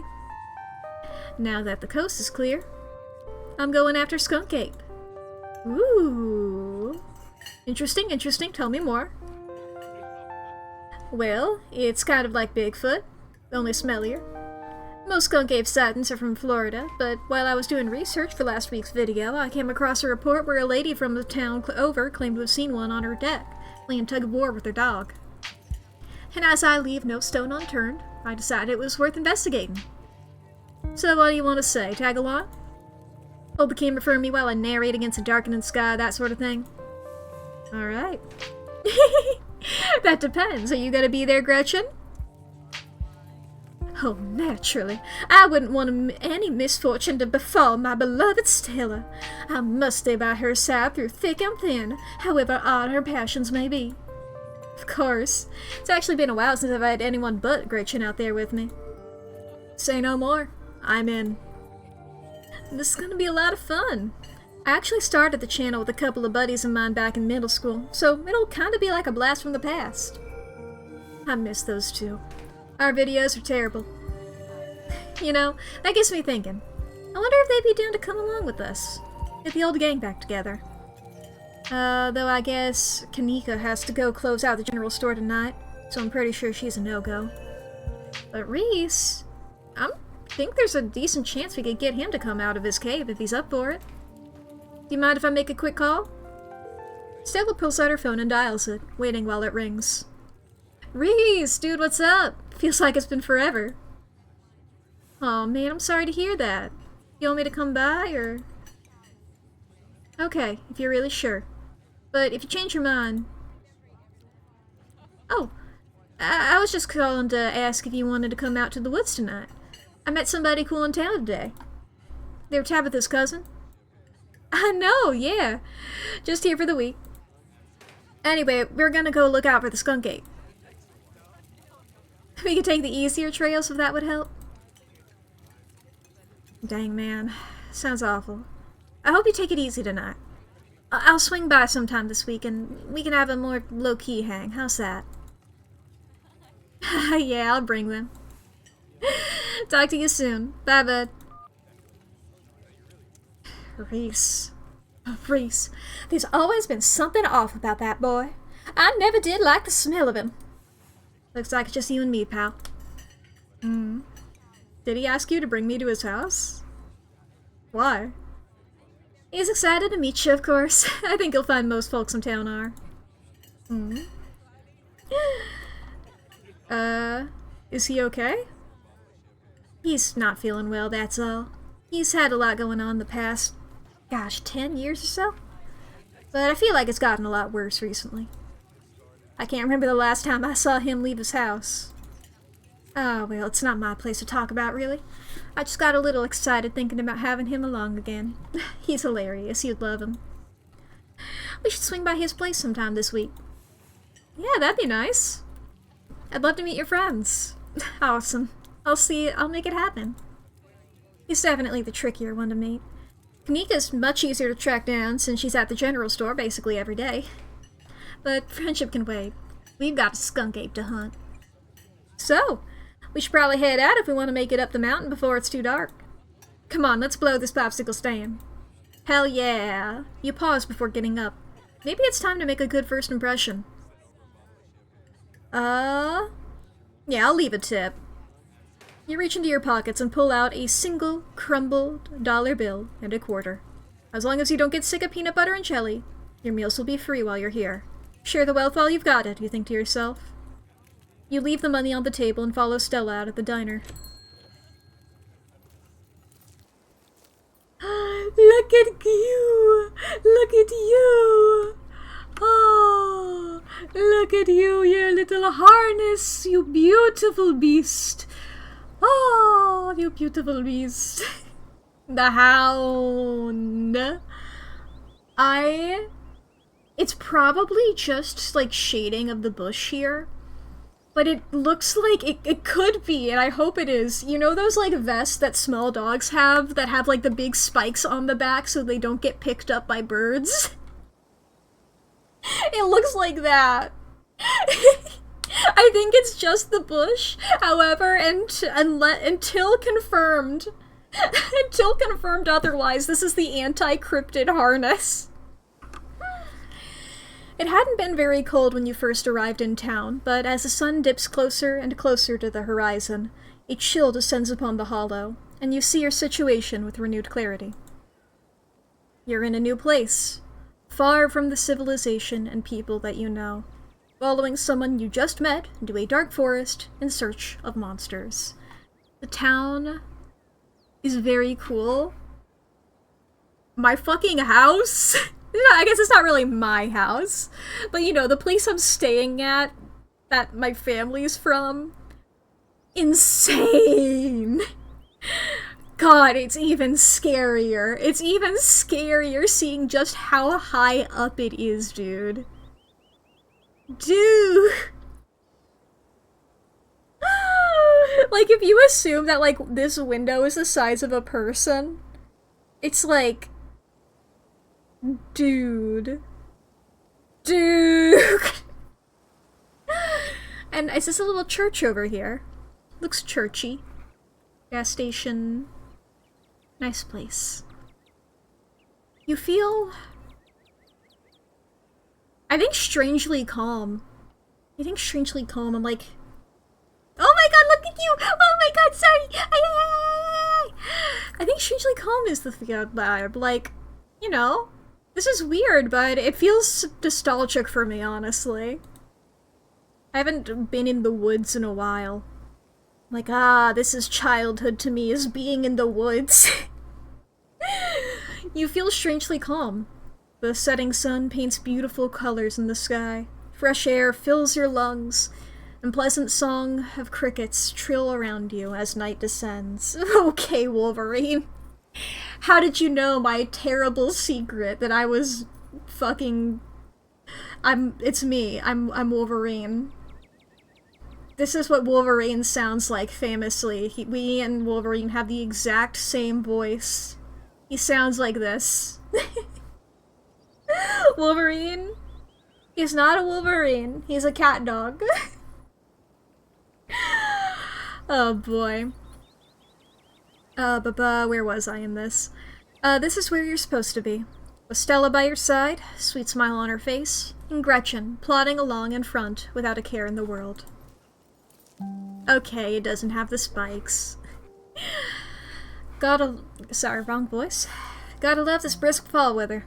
This past summer was the hottest on the record, since last year at least. You know how it is these days. Each summer is the hottest yet until the next summer, which always finds a way to be so much worse. It's just nice to feel a chill in the air and see the leaves change, like normalcy was restored, if only for a moment. Sorry if that was a bit of a bummer. We should talk about something more fun, like skunk apes. I love you, Gretchen. I love you, Gretchen. Let's see here. Are you really expecting to find anything out here? I'm gonna try and say that as neutrally as possible, and then react in kind, you know? Like, okay, you do cryptid hunting.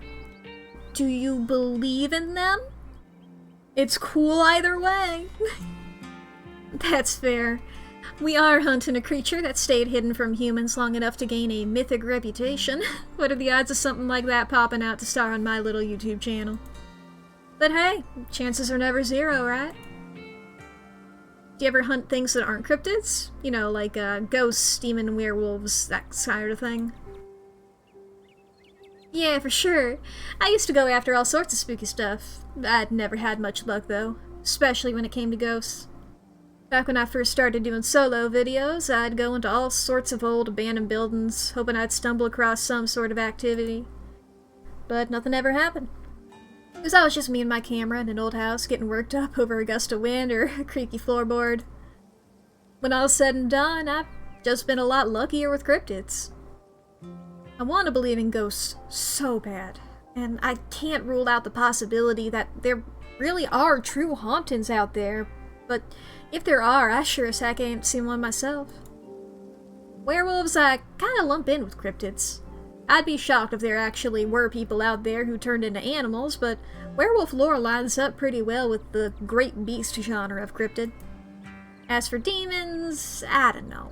I honestly don't even want to consider the possibility that they exist, because if they really are out there, a lot of folks are doomed to an eternity of flames.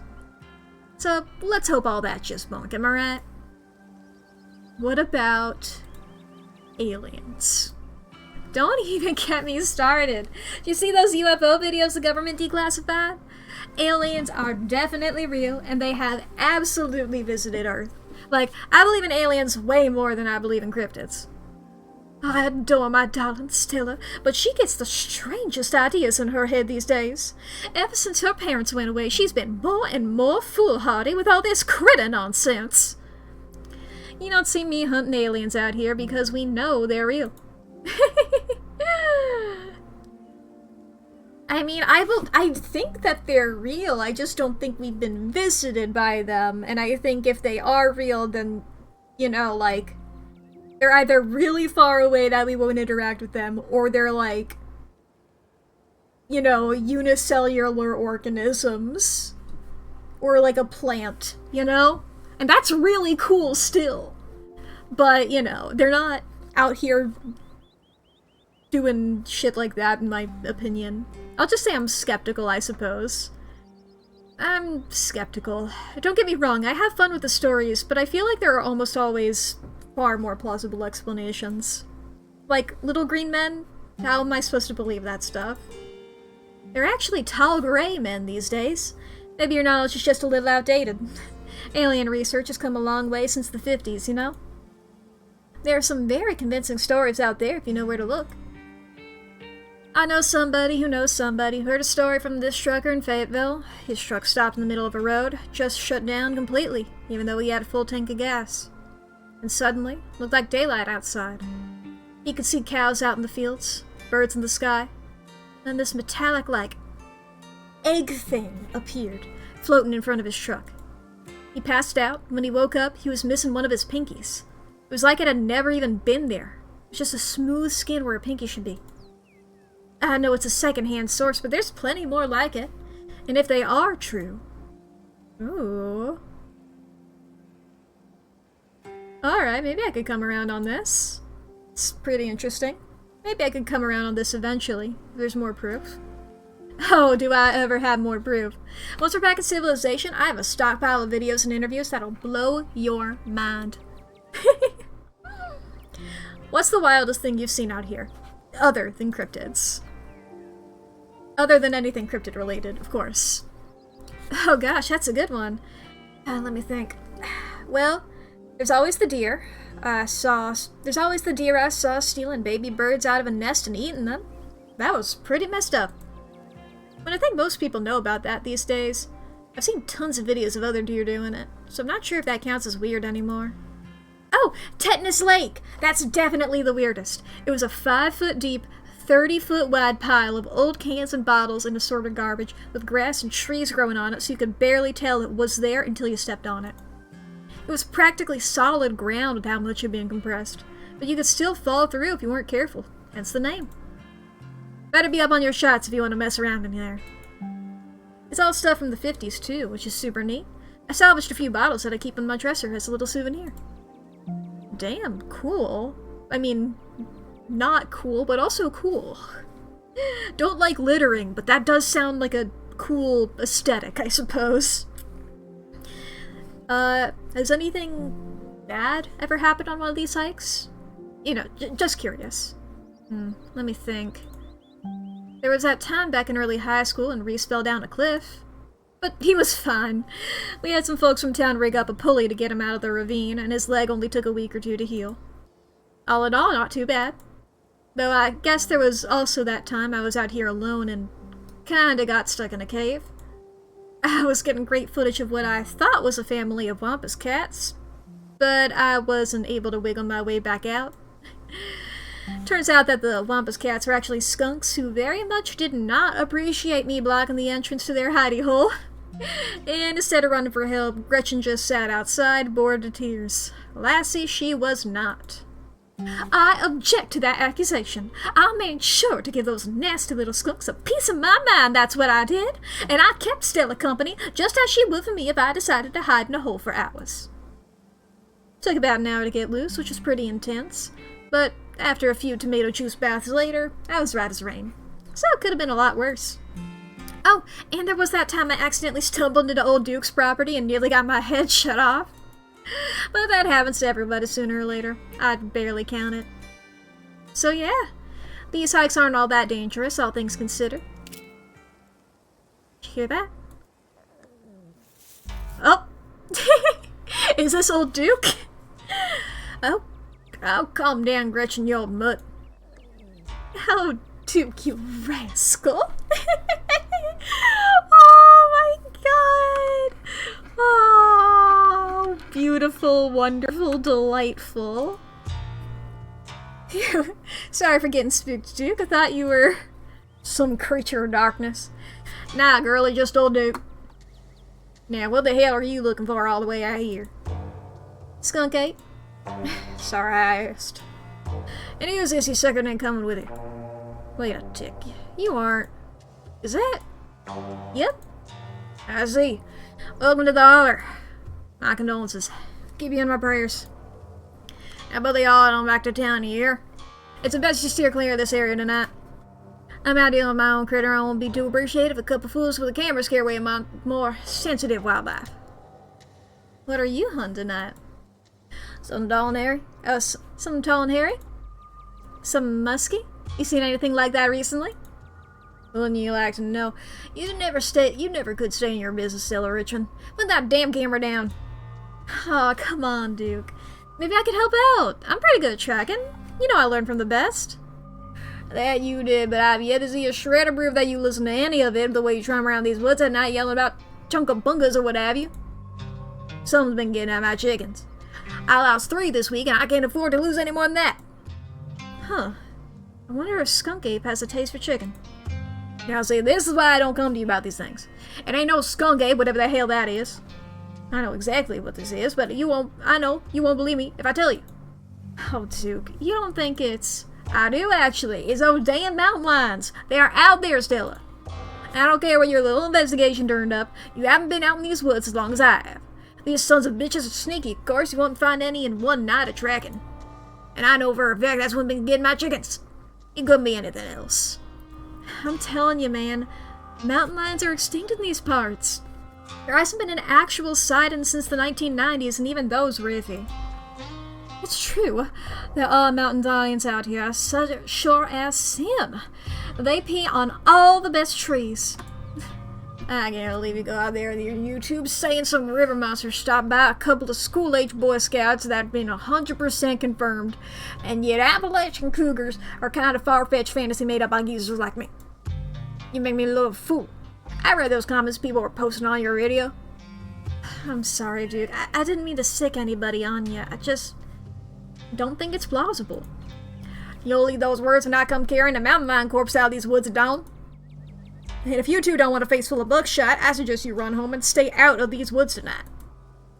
Damn. Alright. Boy oh boy.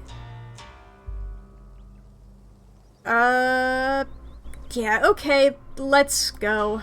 Let's just go, Stella. He's the one with the gun, after all. You're right. No point in losing any more time arguing. Fine, we'll head back to town. Break a leg out there, Duke. Break a what now? I mean, good luck, old man. Alright, have a nice night, y'all. I'm just staring at Gretchen. Just staring at Gretchen. Truly, this is one of those games where it's like, if I had an eye tracker, you guys would see that my eyes are here whenever I'm not actively reading dialogue. As you and Stella return to the trail, she carefully looks back the way you came. Okay, coast is clear. There's no way we're letting Duke etch us out that easy. Come on, I know a trail that'll let us get around him. Ooh. As they should be.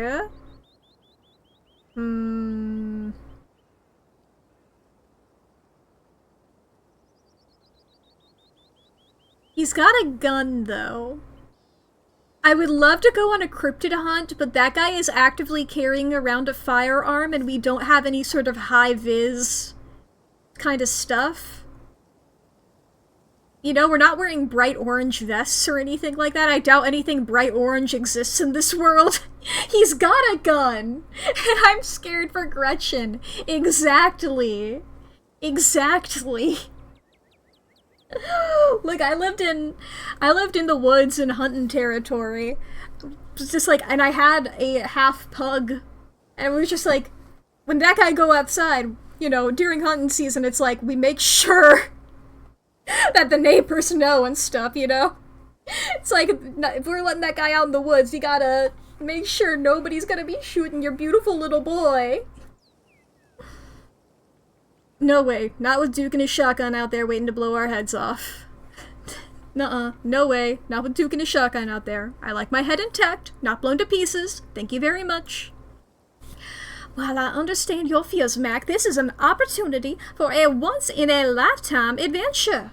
Seize it while you can. Oh, you don't have to worry about old Duke. I've been out tracking with him before. The man sounds like a truck crashing through the trees when he walks. Even if we do cross paths, we'll hear him long before he catches wind of us.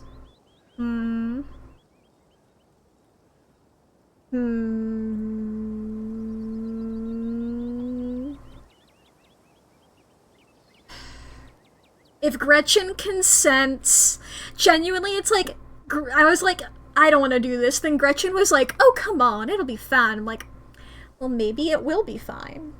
It will be fine then. Okay, okay. Sorry, I think I'm just a little shaken up. I'm sure this will be fun. I promise it'll be fun. And safe. The trail's just up this way. Let's go.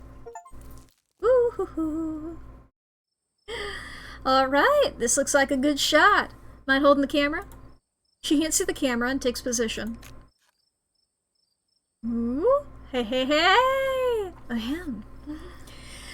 As night falls, my new assistant, the gorgeous Mack, and I will find ourselves on a high hill in the Blue Ridge Mountains, where we'll begin our hunt for the elusive, yet pungent, skunk ape.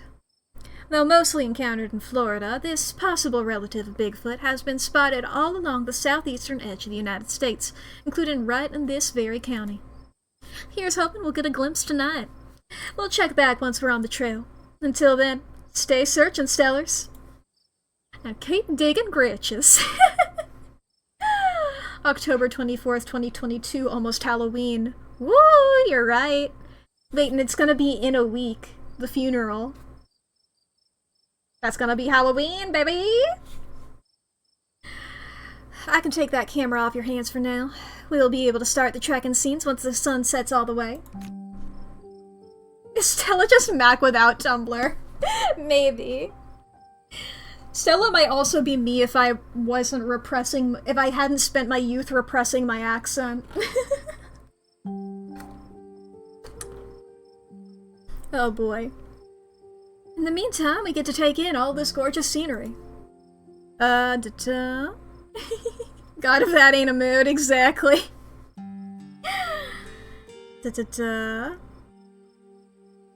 There's nothing about... I wish I could say this, but I mean it about Gretchen. Yeah. It's breathtaking. And the air is so clean and fresh. I feel like I'm breathing for the first time. It is. I'm glad you came out here. Gretchen has no appreciation for the beautiful mountain vistas, and it gets old saying wow into the empty expanse every time I come out here. It's nice to have someone to say wow with.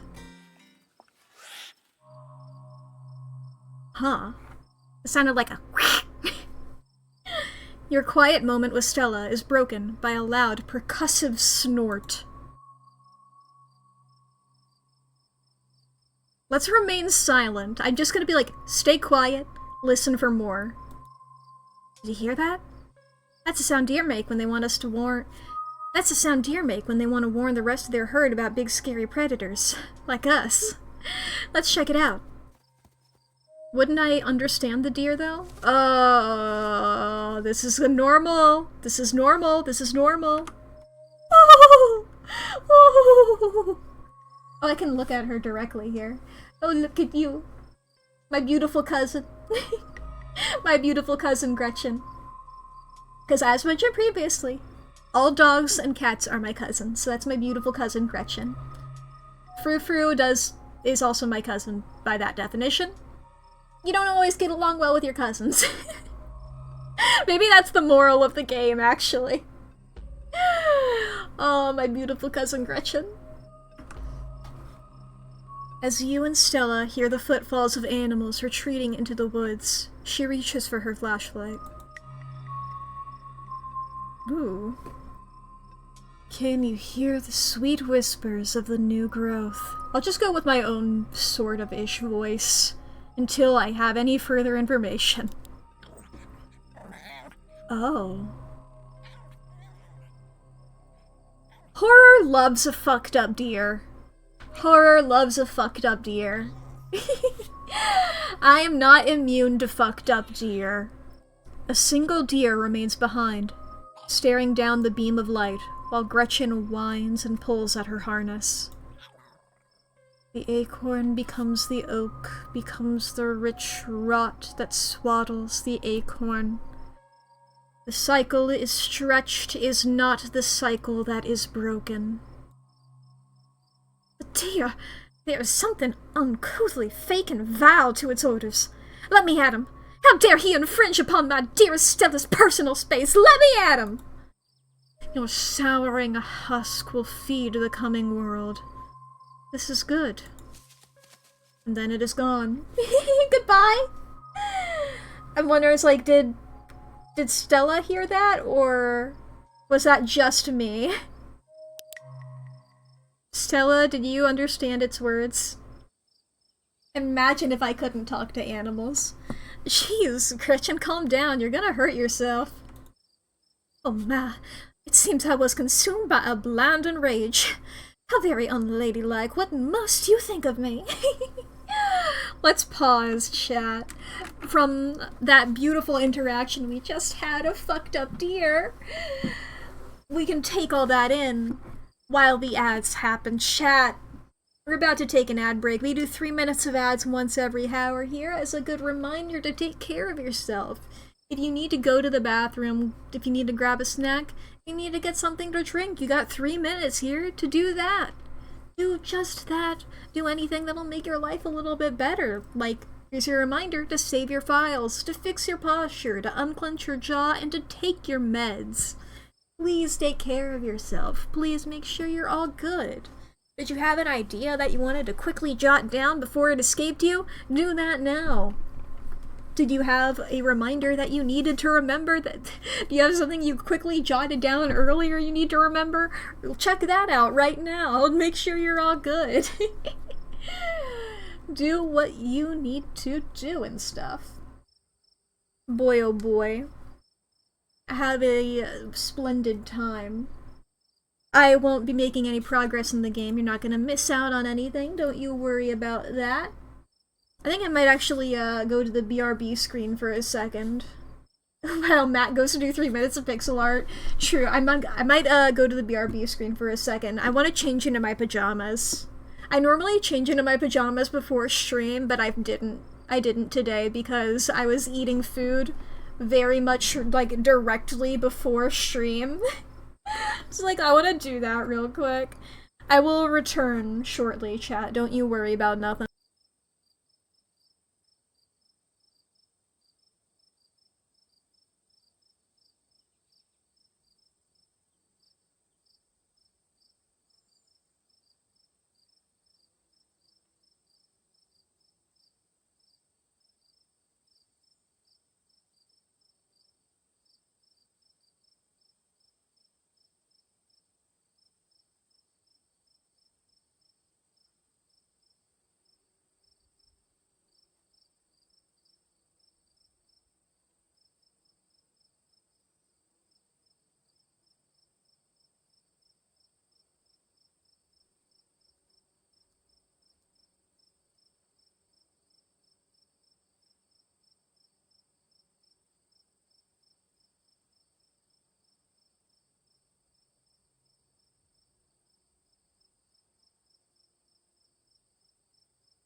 I'm back.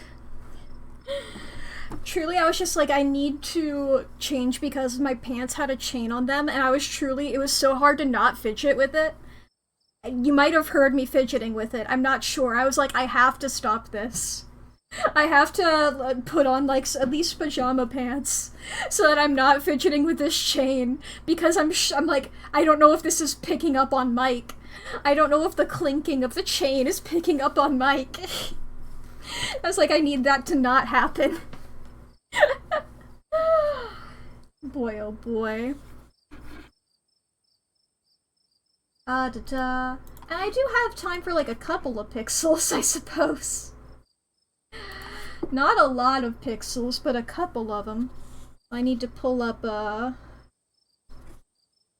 beep bop boop, my guideline here. Go over to this screen again here. I am in fact human. Oh, I placed that pixel wrong. That one's supposed to be there. Beep, beep, Beep, beep, beep. Eraser. 2, 3, 4. Actually, wait, no, this is supposed to be this color. Whoop. Whoop. And then this color is here. Okay, I fucked up somewhere. Where did I— oh, I found it immediately. Eraser. Welcome back from the ads. Give me a second to get these pixels down and I'll be right back into the video game, I swear to you. There we go. Doing lovely, doing fine. Everything's great, don't worry about it. It's all going swell. It's funny how whenever I go to the pixel screen, I don't have the spooky on there, so it does go to the bright colors. I did forget about that until I just glanced over and saw it. Alright. Back to video game. She cannot handle deer. When she gets like this, I usually have to pick her up and hold her. She has this bad habit of slipping her harness when she wants to go after something. You're too much of a potato. You are too much of a potato. Sorry, that line did not set in until I said it. You're too much of a potato. And they don't make harnesses to fit potatoes, do they? I think that deer was threatening us. That's scary! Yeah. I think that deer was threatening us. Or warning us. I think it was just sick. That thing on its face. I'd bet it was an abscess, maybe a tumor. It's not like wild animals can get those taken care of, so they just get bigger and bigger. Poor thing. But there's not much we can do about it. Oh boy. Why do you bring Gretchen with you?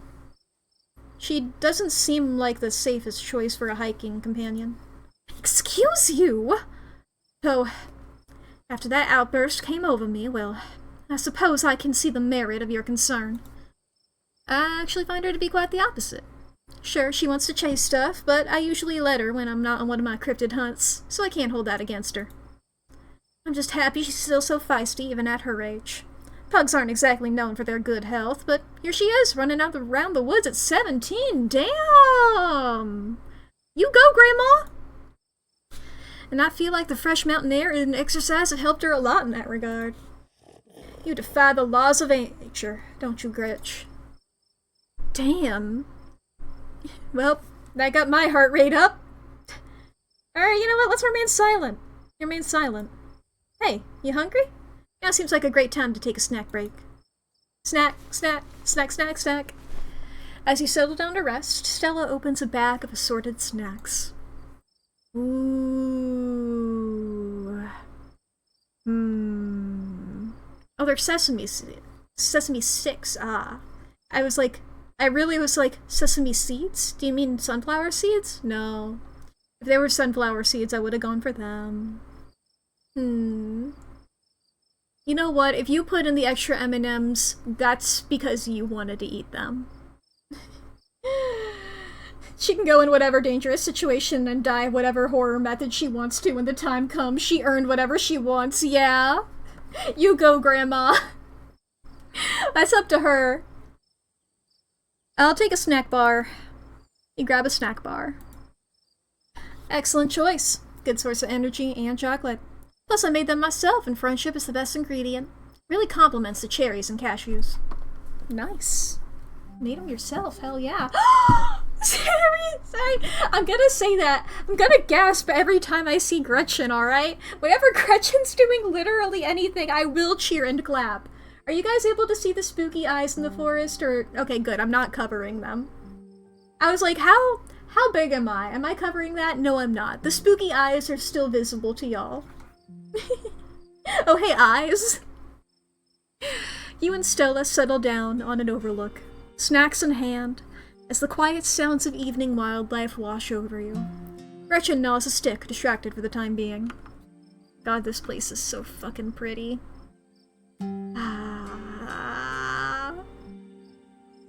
I believe this was one of the... I remember seeing at some point from... Because I followed the person who does the art for this on Tumblr. I do recall, like, they updated some of the art in the first chapter of this game, and I think this was one of them? If it isn't, then I'm surprised that it was this good originally, if they felt the need to redraw stuff, because I fucking love this one. The pose on her is just so fucking good. I'm just obsessed with this drawing, actually. Like, all of the backgrounds are very impressive to me, because background drawings in general are, like, I can't do the basics of them, so seeing anybody do any of them is really impressive to me. It's one of those things where it's like, once you know how to do something, you recognize more of the skill, and you're able to tell when things are even better than usual. This pose is fucking awesome. You know, I love this drawing here. And also this one. Beautiful Gretchen. Whoops! I made the screen really small. Okay, I think I'm fine. Okay, yeah, you guys didn't get to see how bad that was on my end. It just got a little smaller for you. When I hit that button, the screen got, like... We'll say, if I trace where it is on my mouse, this is what I was seeing. It was down here, and also half of the image was on my second monitor. I'm glad that that looked as normal for y'all as it did. Anyway, so, tell me what it's like in Coolsville. Do you have a house? An apartment? You live with family, roommates, pets? Tell me what it's like to be Mack. Let's see here. Why do you... I think I know why she wants to know. Where do I live? Live in a 12 by 12 shed in someone's yard. None of these are that close. I do live in a closet in a house with 10 roommates. I suppose this is the easiest here. It's the closest, rather. Let's go for that. I live in a closet in a house with 10 roommates. Actually, it's more of an attic crawl space. One of the walls is slanted, so it's like a little uninsulated triangle room. There's not really space for much, so I just have my clothes and a futon. And a little camp light, too, since there's not a light in there. Wow. I'm not gonna lie, that doesn't sound like a space anybody should be living in. Sounds like staying in that old crumbling mansion is actually a pretty big step up for you. How are your roommates? Are they at least nice? They're nice enough. But it's a tough living situation. Doggy. I get that. I certainly don't think I could live without any privacy like that. Do you think you'll move out at some point? The place has its issues, but it's cheap. Fair enough. I can't imagine how expensive Coolsville is. So, what do you do for a living?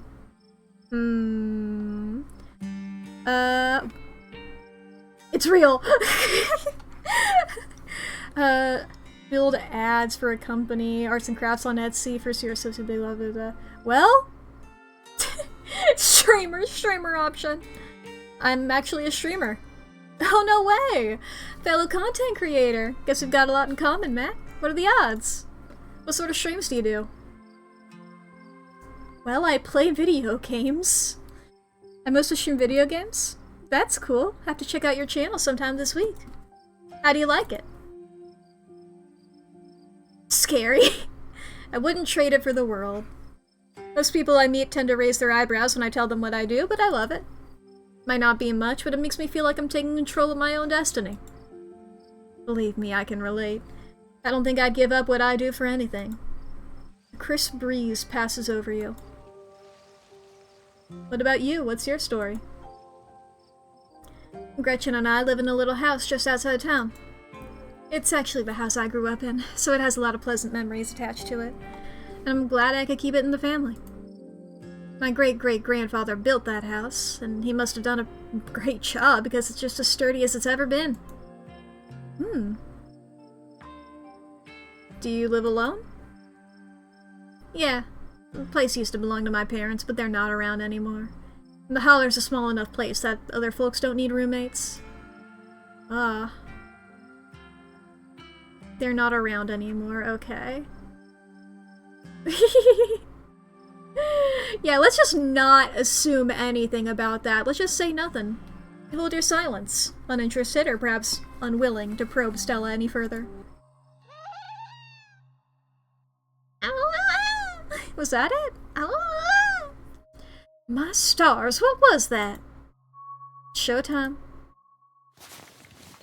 Yeah. Jesus Christ. Yeah, no kidding. The eyes are gone. Whatever made that sound, I've never heard anything like it. And it's close. Noises of Hyrax, surely.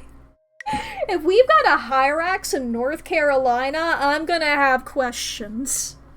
I mean, maybe they're there, but I don't think they are. I'm pretty sure they're mostly in Africa. At least I know them living in Africa. Here, watch Gretchen for a moment while I check this out. I've got you, Gretchen. We've got this together.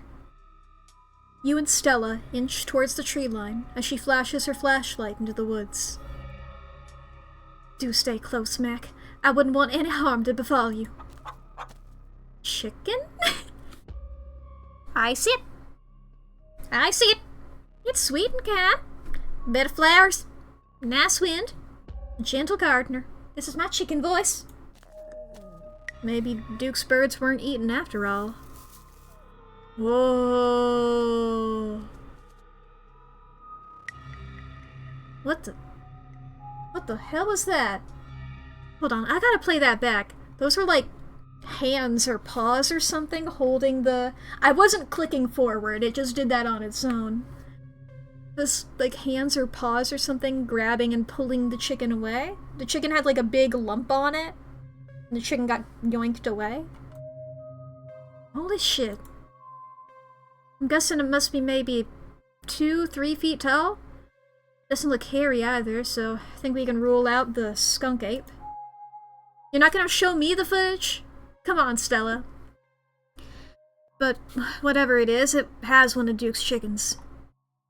Looks like it's headed north. Let's go after it. Right behind you. If you're going after this, I'm also going after this. Gretchen! Gretchen! Gretchen! I'm holding the leash, baby! You follow Stella as she sprints into the unknown, Gretchen excitedly pulling you along by her leash. Hell yeah, hell yeah. Oh shit! Oh shit! Well, there's the chicken. Chicken spotted. Stella! Stella! Ow! Oh god, the monsters got you. We're gonna die out here. Good, the monsters will get you first. Are you okay? Yeah, I'm alright. I just tripped on something weird. Just like my Stella to get overexcited and lose track of herself. Oh no, that poor thing. Must have been one of Duke's. It's like, the classic pug tail where it wraps around like that. A new beginning. I'm going home. I'm going home. I'm going home. Oh, Jesus, it's still alive. I guess we have to roll the camera. It seems like I found one of Duke's chickens, folks, and she's not looking good. I'm hesitant to speculate, but she definitely seems to have some sort of growth under her skin. Could be a tumor, could be something else. Either way, I don't think there's much that can be done for her at this point. Jeez, I hope I don't get demonetized for this one. I have made a severe and continuous lapse in my judgment, and I don't expect to be forgiven. I'm just... Wait, do you hear that? I know that smell. That's old Duke. Stella, I swear to God, didn't I tell you to go on home? Birdie. Birdie, oh no, what's happened to you, sweetheart? Dude, we just found her like this. I think there's something seriously wrong with her. She smells terrible. Nothing like an animal at all. Just like that deer. I can barely even smell the woods anymore. It's all that uncanny plastic stench. Oh my god. The dangerous crow boy who destroys plastic. I'm severely dating this stream, and I'm also alienating all the non-Tumblr users, actually. Look, it's fine. We just need the dangerous crow boy whose job it is to destroy plastic, alright? He'll save us all. Jesus H. Christ. Oh boy. I'm just gonna keep insisting that I can talk to animals and eventually somebody will believe me. The animals tonight have been saying some really weird things to me. How are you on about? A horrid thing to witness. It's like they've all gone mad. If this happens to me, I wouldn't want to live like that. You're joking about being able to talk to Gretchen earlier. You're still joking, right? You should maybe talk more about that later. Duke, we saw the thing that got a hold of her. I got it on camera, too. I don't know what it is yet. A gnome or something? You know there ain't no such thing. It's not of this world, that's for certain. What a disgusting thing it was! Unappetizing in every sense of the word. Okay. Examine the chicken. Oh boy. You stoop to look down at the chicken. Don't let Gretchen too close. She'll try to take a bite if you don't stop her. I would never! Something about this bird does not smell right. You hold Gretchen's leash close to your chest. She squirms against her harness. Okay. Start off with the head here. Its poor little chicken eyes look up at you, glazed over, but still rolling around in their sockets with unfortunate life. Can't hide from me. I can see it. I can smell it. Sick creature. Examine the wing. The wing is still barely attached. But that seems to be the least of this chicken's concerns. The old becomes the new. I've never flown. Now I soar. Whatever got a hold of her busted her wing up too, little bastard. Yeah, what a bastard. And the growth. God, at first you thought it might have been a tumor, but this is something else. The skin is stretched taut, the growth pulsing beneath. Is it an egg? It gave me egg vibes. But maybe that's just because it's a chicken, you associate those with eggs. It looks like you can see something through it. Yeah, I don't know if this is a weird shadow or if this is like an embryo. You know? She could still get better. Maybe she just needs that thing to pop and she'll be right as rain in a couple days. It happened to me once, and there's not so much as a scar these days. I don't know, it looks like there might be something in there. Yeah, it's too embryonic to be unintentional, exactly. And now Stella has acknowledged it. Smells like it should be buried somewhere deep. My senses scream out that this is an abomination. Oh, Stella, please don't get too close. Can you hear the bird that dwells within me? Can you hear the way it roars and thunders? This is definitely the wrong voice to be doing for this chicken, but I have to do the silly chicken voice because it's the only chicken voice I know. Oh, I turned my sensitivity up. Fuck. There we go. Having investigated to your heart's content, you step back and give the bird space. Do you think she's become an egg? Like one of those things is gonna pop out of her? What a horrid thought. Oh, sorry, what a horrid thought. No, I refuse to entertain that notion. She ain't some kind of incubator. She just needs that thing drained. Maybe some antibiotics, that's all.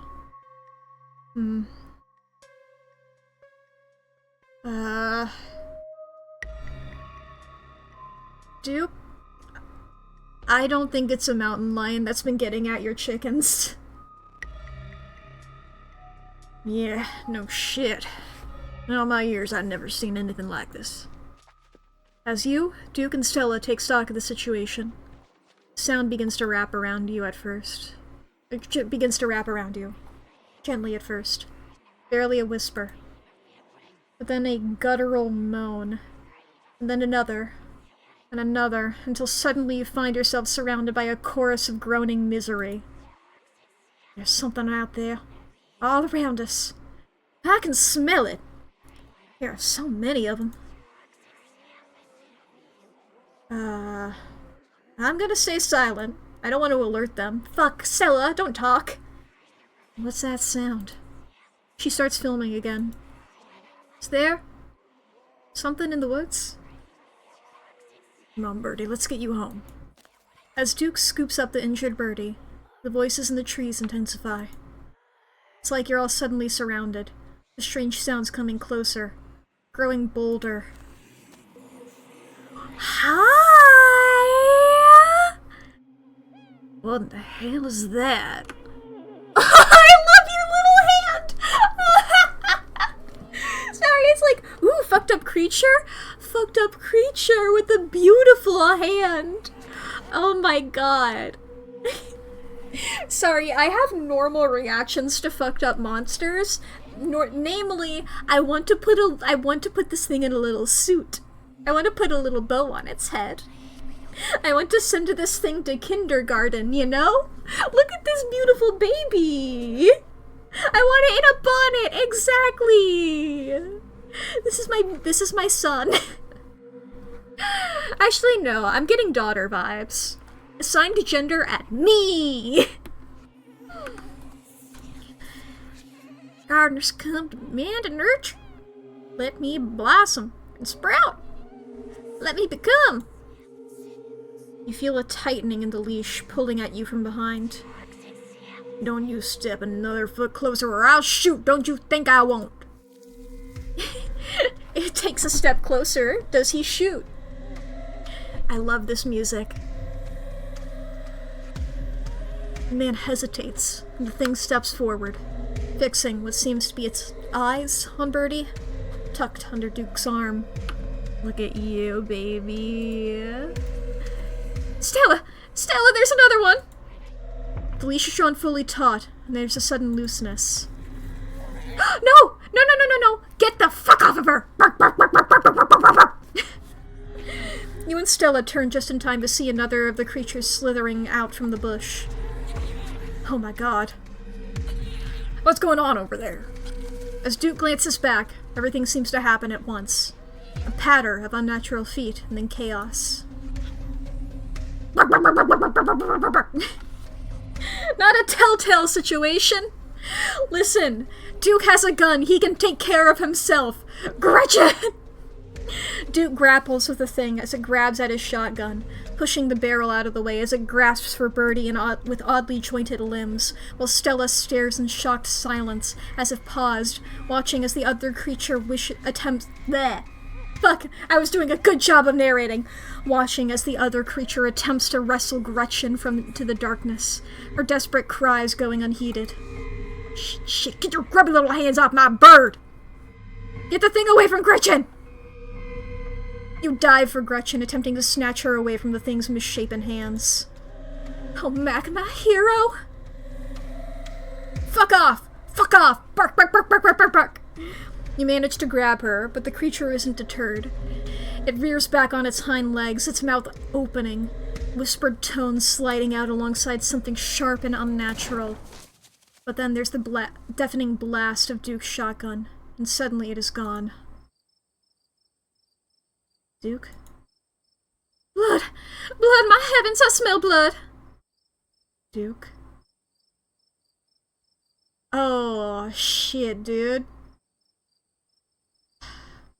The achievement, poor trigger discipline. Duke! You're not supposed to put your finger on the trigger until you're ready to fire. Can't believe this. You always treat it like it's loaded even if you know it's not. Never aim it at yourself or other people. I guess unless you're like in a war zone. But you know. Don't think he did that, jokes aside. No. What else could have done it? Nothing bad's happening in the woods. Those things had hands? What things? There's nothing in the wood. oh my god, what do we do? Okay, first things first, I grab Gretchen. There. Step 1 is done. Gretchen is safe. Great. Okay. Step 2. What's step 2? Okay. Alright. Hey, it's okay. Let's take some deep breaths and collect ourselves. What do you mean? I'm totally acting calm and rational. Now, step 2 is that we chase after those things and get as much footage as we can. It's the only way anyone will believe us about what happened. We owe it to Duke. Stella, we have to get out of here. Okay. Let's go. Like, oh shit, look at them! I love these creatures! This one looks like a frog. This one looks like a frog. This one looks even more like a frog. Honestly, a lot of them look like frogs. Because this one also looks like a frog. Okay, maybe just those 3. Oh, I didn't even notice this one! Hi, you're my favorite! I want to pick you up in my hand and throw you across a football field. I want to throw you as far as I can. Affectionately. As you and Stella quickly make your way back through the woods, the unearthly whispers of creatures unknown once again surround you. Keep moving. You say nothing, continuing forward with a grim determination. You can get some footage of them as we leave, Stella. We're almost there. You and Stella reach the main road, and the whispers fade back into the sounds of nature. It sounds like they've stopped following us. I certainly can't smell that stench anymore. I should get reception now that we're back on the main road. Let me find my phone so I can call the sheriff. You feel a buzz in your pocket. Oh boy. Hi, Tabitha. 6 missed calls from Tabitha. And 13 text messages. Oh boy, yeah, we did not leave a note. We didn't think we would be going that far. Call her. You try and call Tabitha back, but it goes straight to voicemail. Text her that you're okay. You text Tabitha back and let her know that you're okay. Your message sits unread. Tabitha seems worried. It's pretty late, isn't it? Stella pulls out her phone and dials. Hello? Earl? It's Stella Richmond. I'm up on the mountain on the Asgina Trail? Or Asgina Trail? Is it a hard G or a soft G? Duke is dead, Earl. Shotgun. Happened right in front of us. There's something in the woods. Okay. Okay, yeah. Yeah, I think we're okay, but hurry. Jesus, Earl, who's gonna tell Bo? I guess now we wait.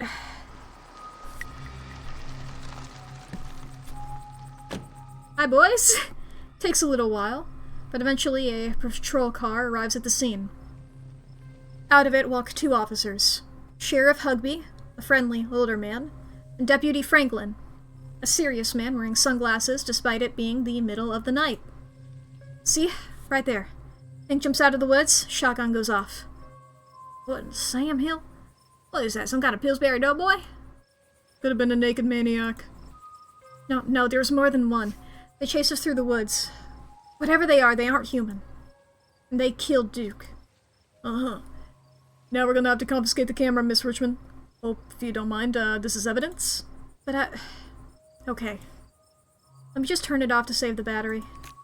Here you go, Deputy Franklin. We appreciated your compliance with the law. I do not trust Franklin at all. Wearing sunglasses at night is a definite no from me, Chief.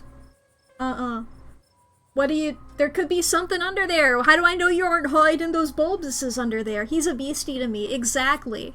How do we know he's not going to take off his sunglasses and he's going to be a ditto? You know? We'll get a team out in the morning to retrieve the body, but for now, Sheriff Hugby and I... Please call me Earl. Earl and I will escort you and... Who are you exactly? That's Mack. They came into town today for the funeral. Alright, sure. We'll escort you both back to town. If there's a naked maniac on the loose, it's best you don't walk back on your own. Wasn't it? Never mind. Why aren't you going out there tonight? There's a dead body in the woods. Those things out there could attack someone else. Well, it ain't exactly like old Duke's going anywhere at this point. He'll still be out there in the morning.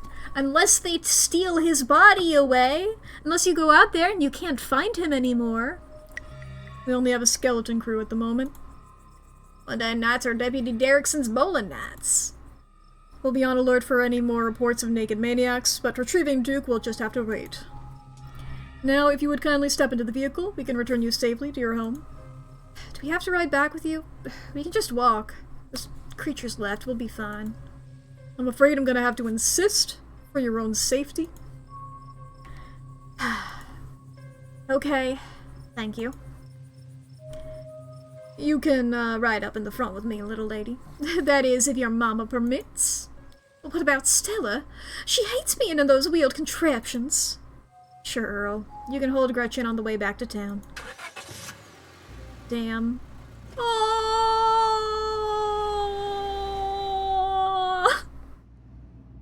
The cops usher you and Stella into the back of their squad car. You are just the cutest little thing, Miss Gretchen. Yes, you are.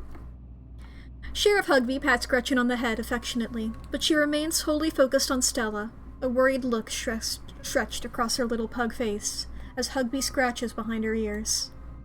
Stella stares out the window, oddly quiet. Oh, my poor Stella. Neither one of us much likes these awful metal beasts.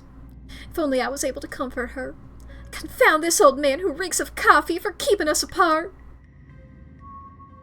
Hey, Stella. You good? She doesn't respond.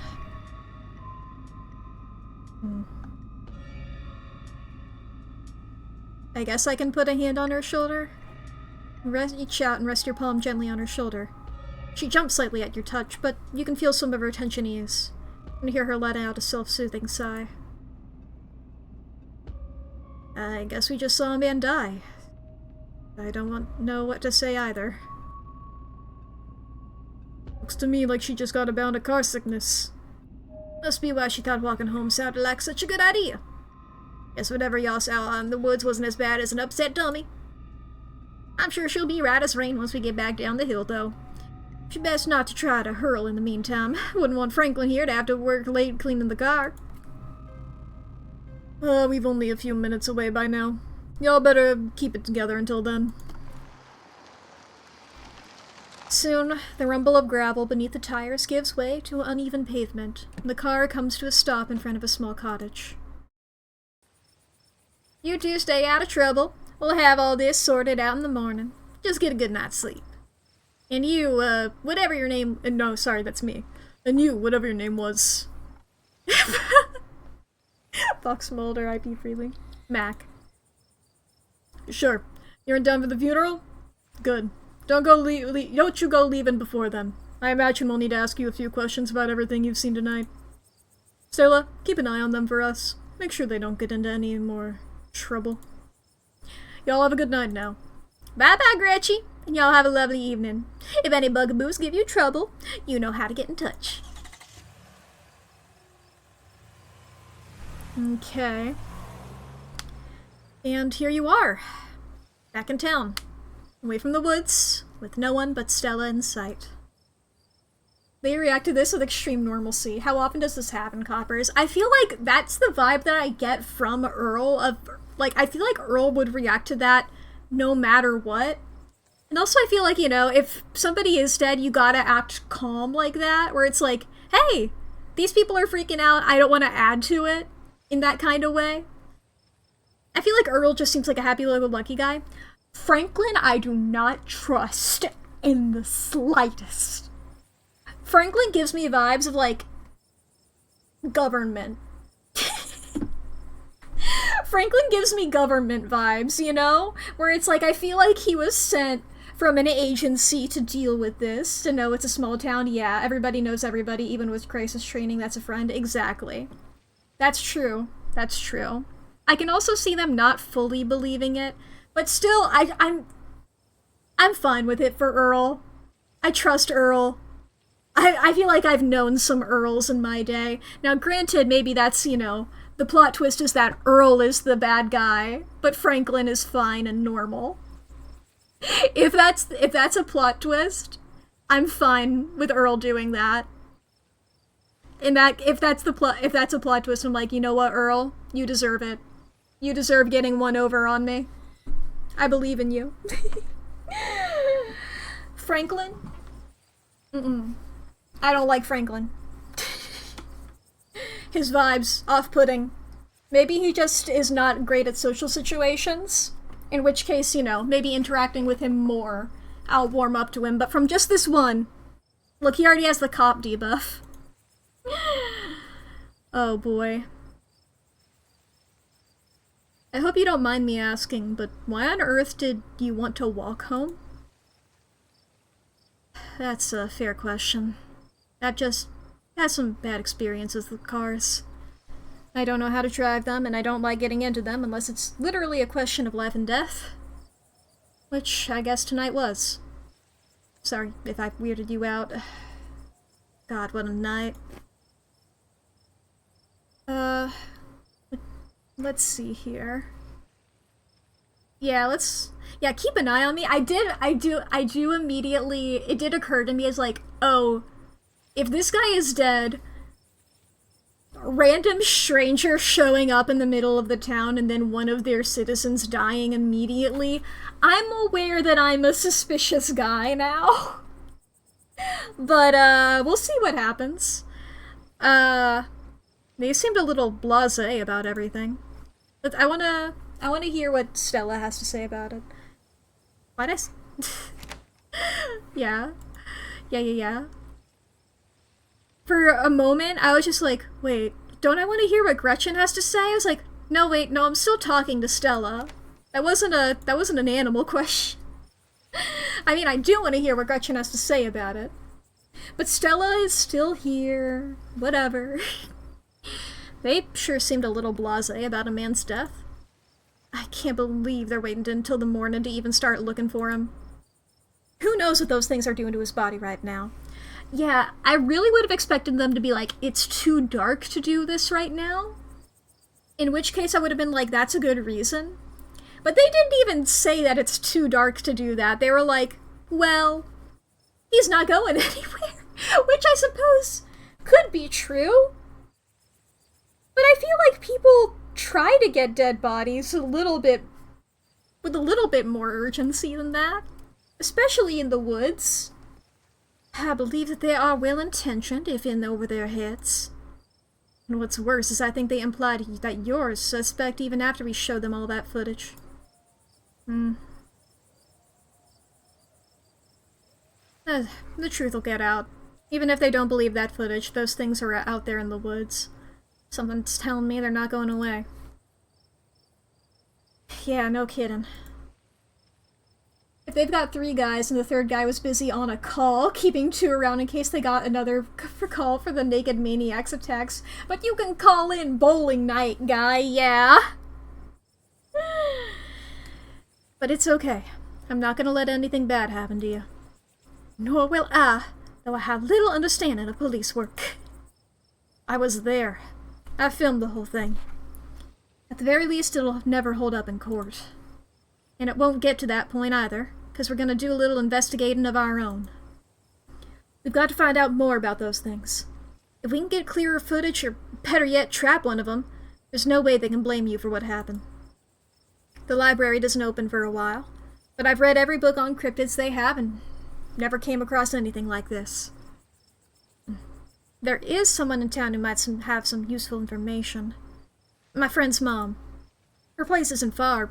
We should head over now before it gets any later. I should check in on Tabitha. Should probably check in on Tabitha. My friend's place is on the way back, and stopping by shouldn't take long. You sure you don't want to stop in first? I'd know I wouldn't want to head up that mountain road by myself after everything that's happened tonight. When you put it like that...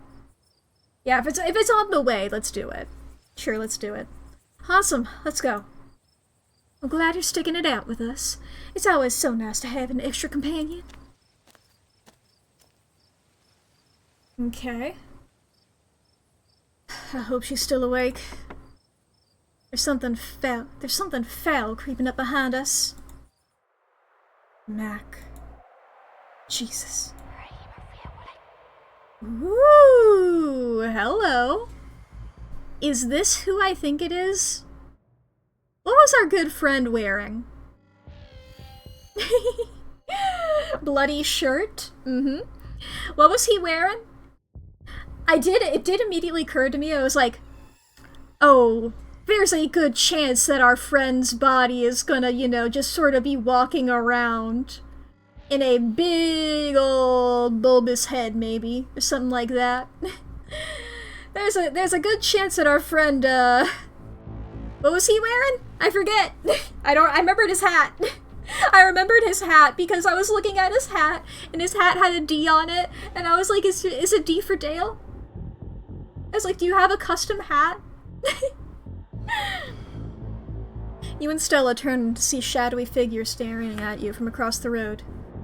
You didn't hear it approach. Welcome home. Ooh. Before you can respond, the door behind you swings open. An older woman stands in the entryway. Go home, Wayne. I can't help you tonight. Bye, Wayne. You look back and the figure's already gone. Alright, it wasn't him.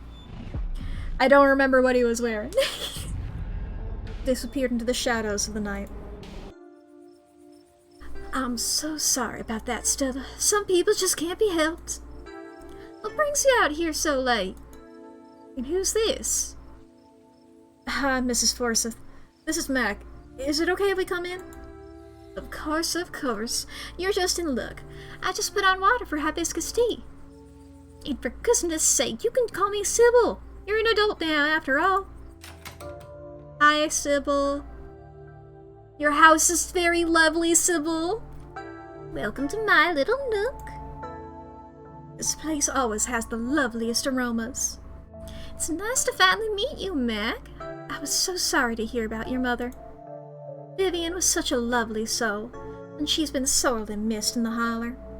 Now poor Pearl Ann is gone as well. Do let me know if there's anything you need while you're in town. Ah, you knew my mom? Of course, dear. She was a good friend of mine for many years. She was such a lovely woman. You should come by sometime. I can delight you with unsavory tales of her youth. And how did you know that she died? Oh, Pearl was a chatty woman. Not much went on that I wouldn't get an earful of, bless her heart.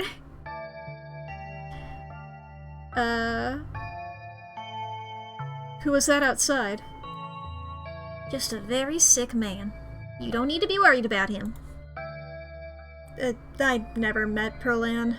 You don't have to pass on your condolences to me. I don't really have any feelings about the woman. Ha! That's fair, child, but it seemed like the right thing to do. We need your help. Ah, yes. I suppose pleasantries can wait for another time. What's got you here so late? You seem troubled. You know about weird stuff, right? Unexplainable stuff? Go on. Duke was killed tonight. By something in the woods. Oh, my lord. Have you contacted the police? Yes, and... well, they didn't take it very seriously. They're not even looking for the body until tomorrow. Those things out there... I don't even know how to describe them. Here, I can show you. Stella pulls a memory card out from her sleeve and pops it into her phone! I was thinking about the memory card. Fuck yes! Based. I was so hoping. Ah, thank God. Fuck yes, Stella. Fuck yes, high five. I mean, both of your hands are full right now. You know what? Instead of a high five, I'm just gonna pet the dog. You're so afraid it was gonna get wiped. Exactly. Mr. Sunglasses over there? Mr. Sunglasses had the vibe of, I'm wiping the footage. I'm in cahoots with the fucking guys, you know? I don't trust Mr. Sunglasses one fucking bit. Oh, thank God. Smooth. Cops wouldn't know what to do with that footage anyway. Imagine if they accidentally erased it. Exactly. I'll give it to them if they ask again, but for now we can examine the footage ourselves.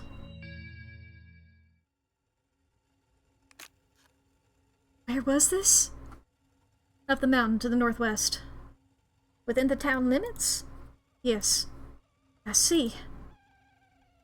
Is there a way to make the video bigger and louder if you can?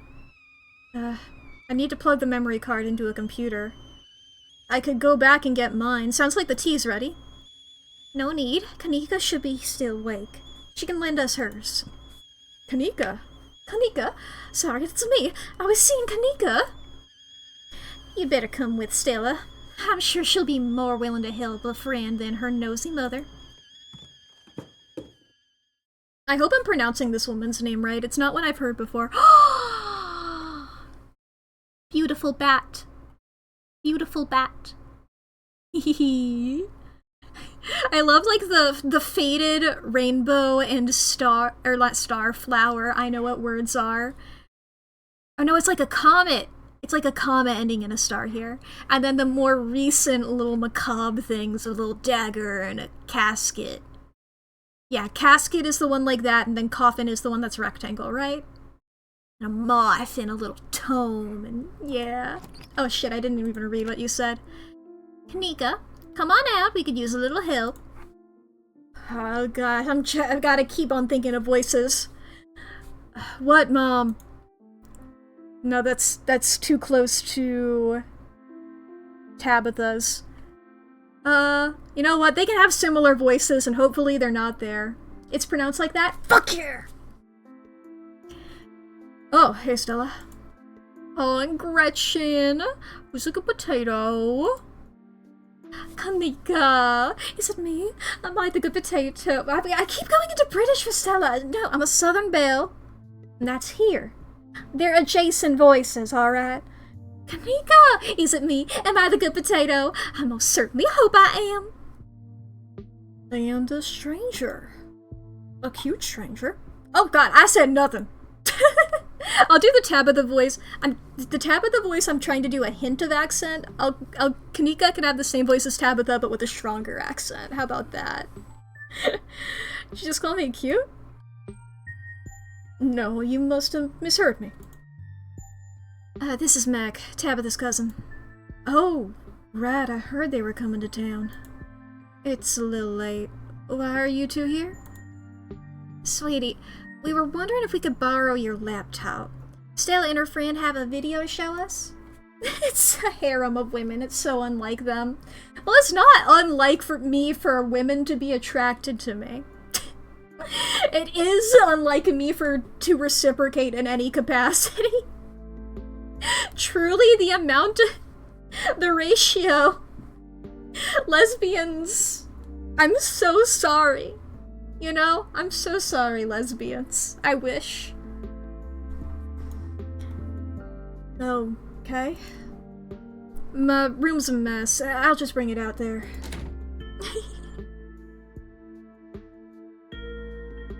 Heads up, Kanika. This is graphic.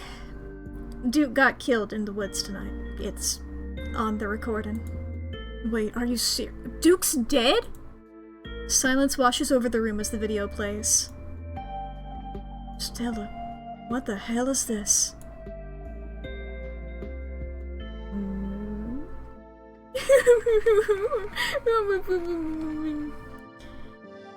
This is far beyond my ability to contribute. I'll leave the thinking to you humans. I'm sorry that either of you had to see this, but Mack and I have no idea how to make heads or tails of it.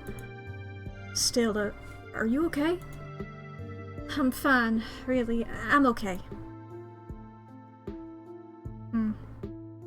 I'll be quiet. Poor Duke. Poor Beau. Has anyone told him yet? We talked to the police. I hope they told Beau, but Earl and Deputy Franklin didn't seem to be in much of a hurry to do anything. I'll call him later tonight. But for now, we have something far more serious to discuss. I agree. Those things are still out there. And as long as they are, more people are in danger. So very true. Not for the reasons you think. My grandma used to talk about pale creatures called ditchlings. She always said they were a terrible omen, a sign of suffering to come. Mom, come on. Whatever's doing this is serious. Stop scaring Stella and Mac with this tailypo crap. Kanika, sweetie, let your mother talk. She always said they never hurt people, despite that grisly scene in the woods. But Duke is dead. And if these are ditchlings, his death was an accident, or my grandmother was wrong. And she was very rarely wrong. Just as birds flock before a storm, ditchlings congregate where tragedy's soon to fall. Jesus, Mom. Haven't they already been through enough? It's okay, Kanika. This is helpful. I don't know if it is. Okay, let's focus on what we know. Whatever they are, they're doing something to these animals. You saw the chicken in our video. What was that growth?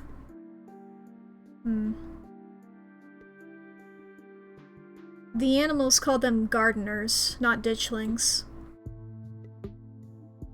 What? That's upsettingly morbid. That being said, it kinda reflects what they're doing, doesn't it? Thinking about those growths. I wonder if we were seeing some sort of parasitic larval stage. Like they're really big, doughy wasps or something.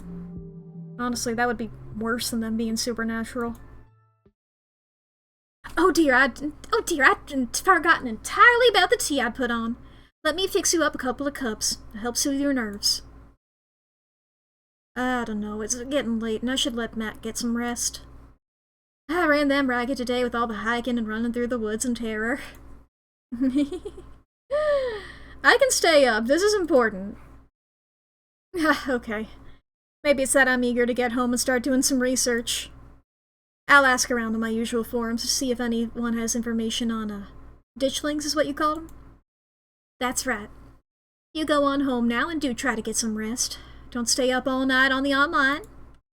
Let me get you some of my house-made peppermint tea to go. It really does wonders to soothe the soul. Bye, Stella. I'll see you tomorrow, okay? And call me if you need to talk. Thanks, Kanika. I'll see ya. Bye, Mac. Boy, oh boy. It's excellent iced or warm. Though, with the nights getting chillier, warm will probably be best. Helps wake up the bones. Be careful out there. Both of you. Sybil turns and closes the door behind her. What an unfortunately short visit. Alrighty, let's call it a night. Mind walking me home? Sure. And here we are. You're welcome to stay the night if you want. I should probably head back and check on Tabitha. That's sweet of you. Are you sure you'll be okay heading up that mountain alone?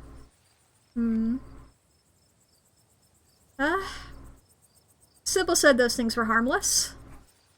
Sybil said that ditchlings are harmless. I think I'll be okay. It's not far. Well, I won't stop you if you really want to go back. Here's my number. Call me when you get there, okay? Oh shit, I clicked too fast. And, good luck. She scribbles her number on a piece of paper before handing it to you. I'll see you tomorrow? Oh boy. Yeah, we're in this together. Yeah, we are. Stay safe, buddy. Good luck, Mac. Bye, you two. Don't mind me, just walking up the woods. You begin the long hike back up to the Scarlet estate alone. Going down the path. I'm going down the path. Almost home. You find the cabin in the woods. There's a princess in it. Your salvation in sight, and you make a mad dash to the door. Try the door. Oh, thank God you're back. Where the hell have you been? Oh boy. I called you back as soon as I had reception. I don't care, you gave me a heart attack. The miner outside the general store. There was this miner outside the general store tonight who called me out by name and everything. Wayne. Scared the shit out of me. Do you know what's going on there? It's a mine in town. Of course there are miners walking around at night. And of course people know who you are. We don't get a lot of visitors in these parts. I watched a man die tonight. I went into the woods with this girl I met to find some cryptids, and it ended with us watching a man die. So you met Stella then. Explains everything. And she's gotten you all worked up. I'm going to bed. See you tomorrow.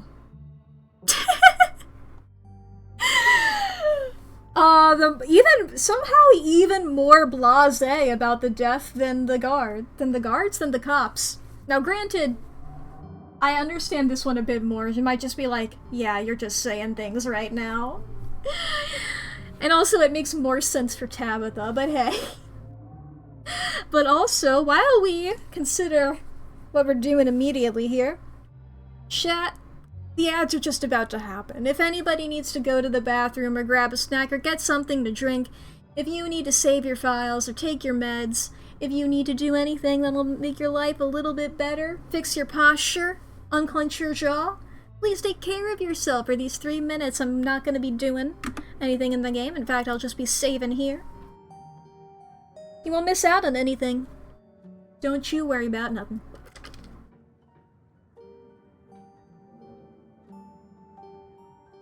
Took a big sip of drink. Big sip of drink. Ba-ba-ba. Let's see here. I might pull up W Place again here. Let me pull up my... I keep almost saying Gengar. This is not Gengar, this is Sableye. Like, it's a Pokemon and it's purple. That means that it's Gengar. There's only one purple Pokemon, actually. Come along with me during this ad break for this. Beep bop boop. Alright, let's continue with this outline bit here. There's a boop here and here. And then back to Dark Slate for 3 pixels up. And then... here... Oh no, it's... What happened here? Oh no, this one's on top of that one.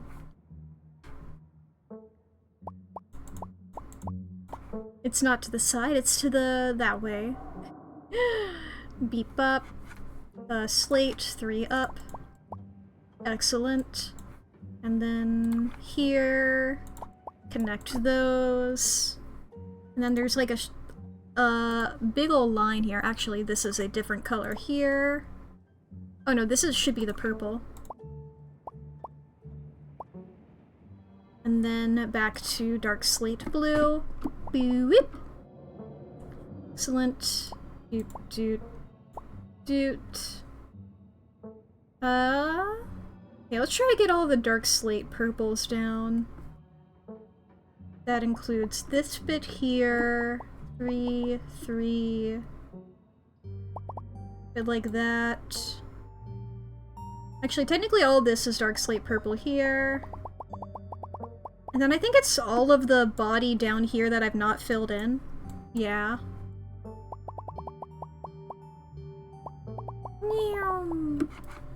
So many pixels, so little time.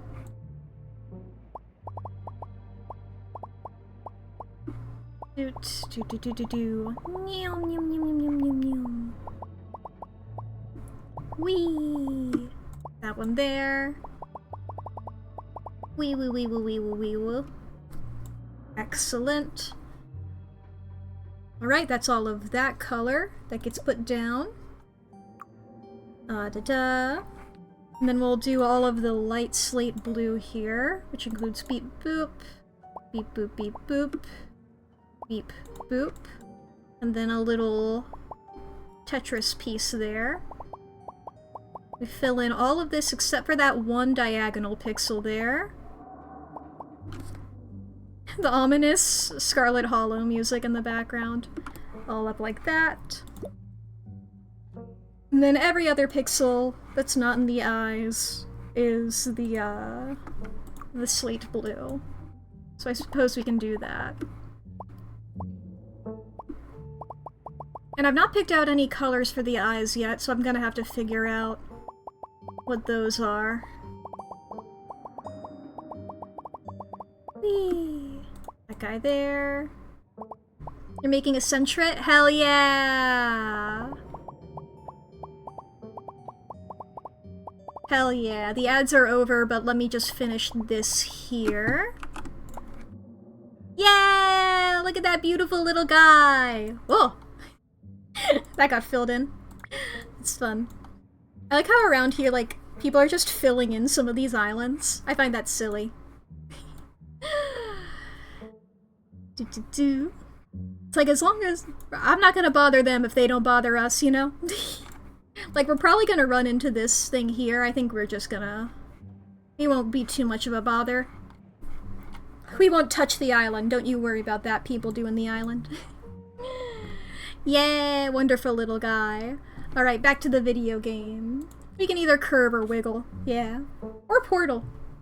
Yay! I don't know why I did the little Mario flower song. Not flower, star. Okay, good night. You're alone in the estate. The sound of the wind whistling through the house gives you an uneasy feeling in your gut. It's probably best to turn in and try to leave the night behind you. As you collapse onto your mattress, you remember that Stella asked you to call her once you get back. Let's call her.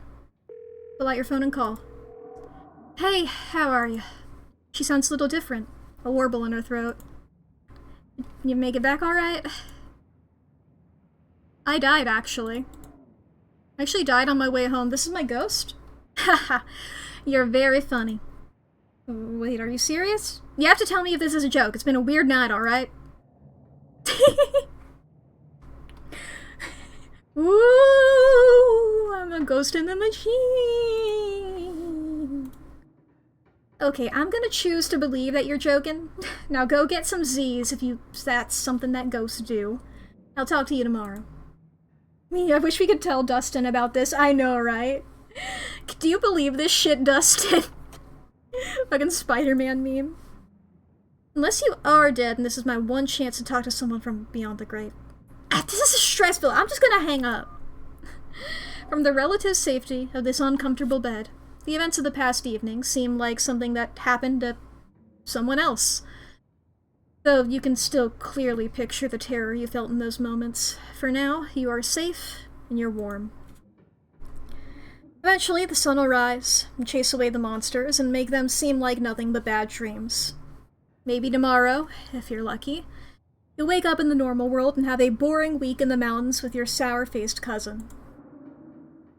It's a nice thought, but deep down you can't help but worry that things will only get worse.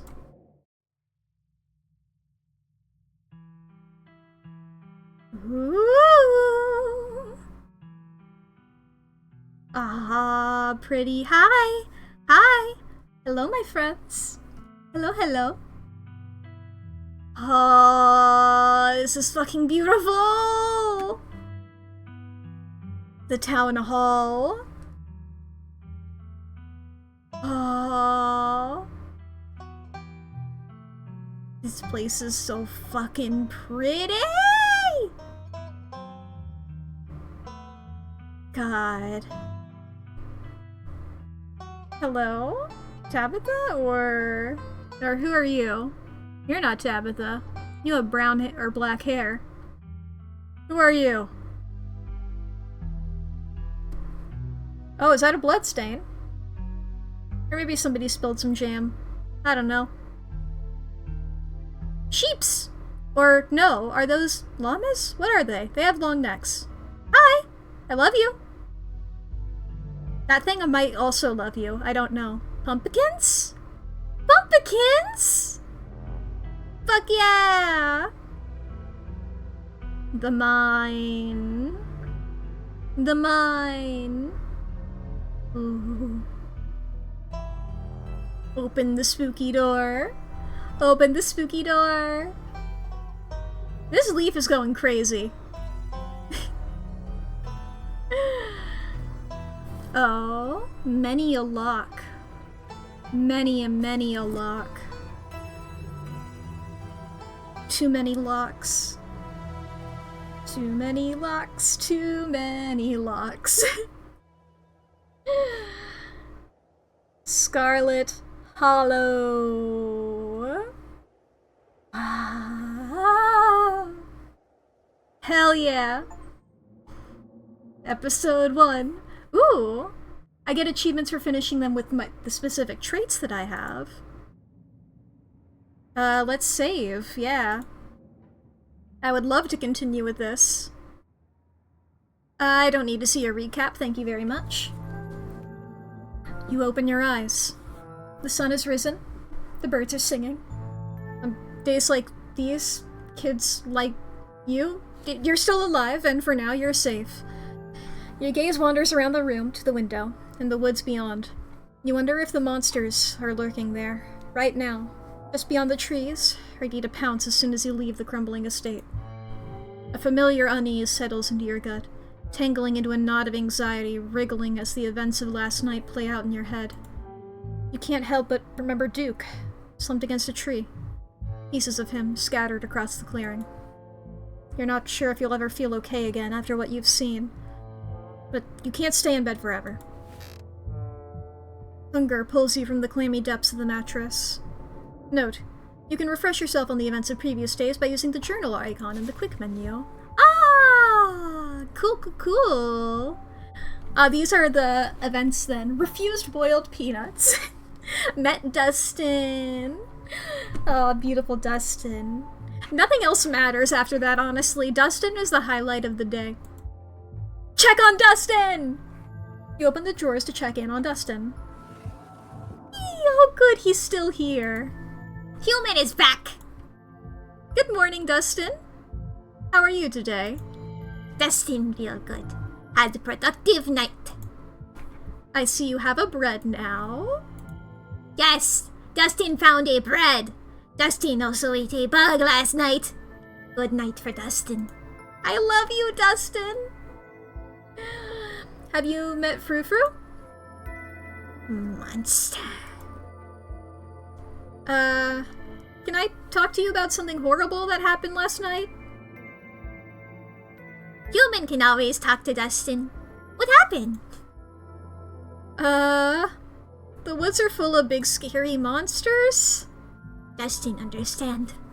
World is full of big scaries. When Dustin gets scared, Dustin pretend to be dead. Good advice for human, maybe. It's nice to catch up, Dustin. I'll see you around.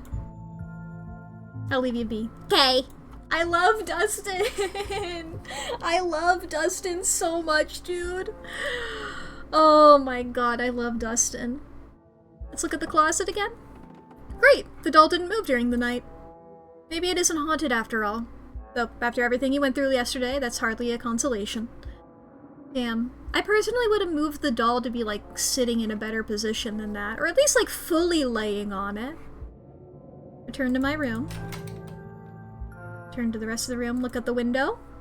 Look towards the window, careful not to be seen by whatever might be lurking in the garden. Oh, what the fuck was that? there was fucking Michael Myers out there. Fucking, just like, hello. It looked like they were wearing like a paper bag over their head. For a second, you thought you saw movement. Could have been an animal. Could have been something else. Whatever it was, it's gone now. Leave the window. Maybe you'll head out there and investigate after you finish waking up. Let's text Stella. Probably a good idea to check in with your new friend. And imagine she's holding up very well. Send a photo of a tired cat you found on the internet. It might take her a minute to get back to you. In the meantime, get dressed and head down to the kitchen. Time to start your day. Hi, Frou Frou. You're back in the kitchen. Frou Frou eyes you from her favorite spot on the counter. Her pupils dilate and her tail twitches. I see you are still here. How unfortunate. Gretchen sends her regards. Je sens vu ton jeu? Cette creature has not yet returned to the vile pit of hell, croissant. Merde. Julias is not a kind god.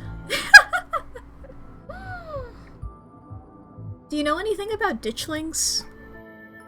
Even if I did, why would I ever tell you anything? And for the record, no, I don't. Now stop bothering me. Hey. Did you know the police called me this morning?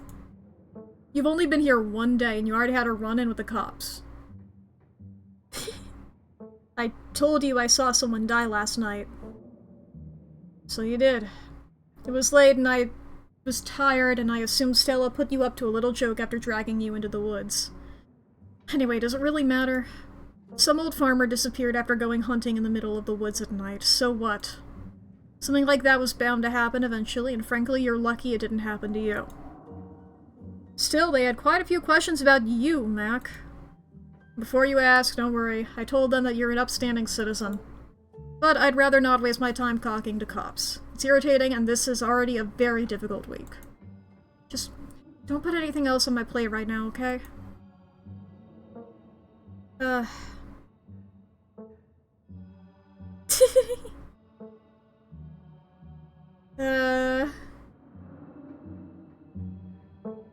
Duke's blood is on my hands. I may not have pulled the trigger, but what if one can stop a death and doesn't? Is that not still murder? I think that's just called negligence.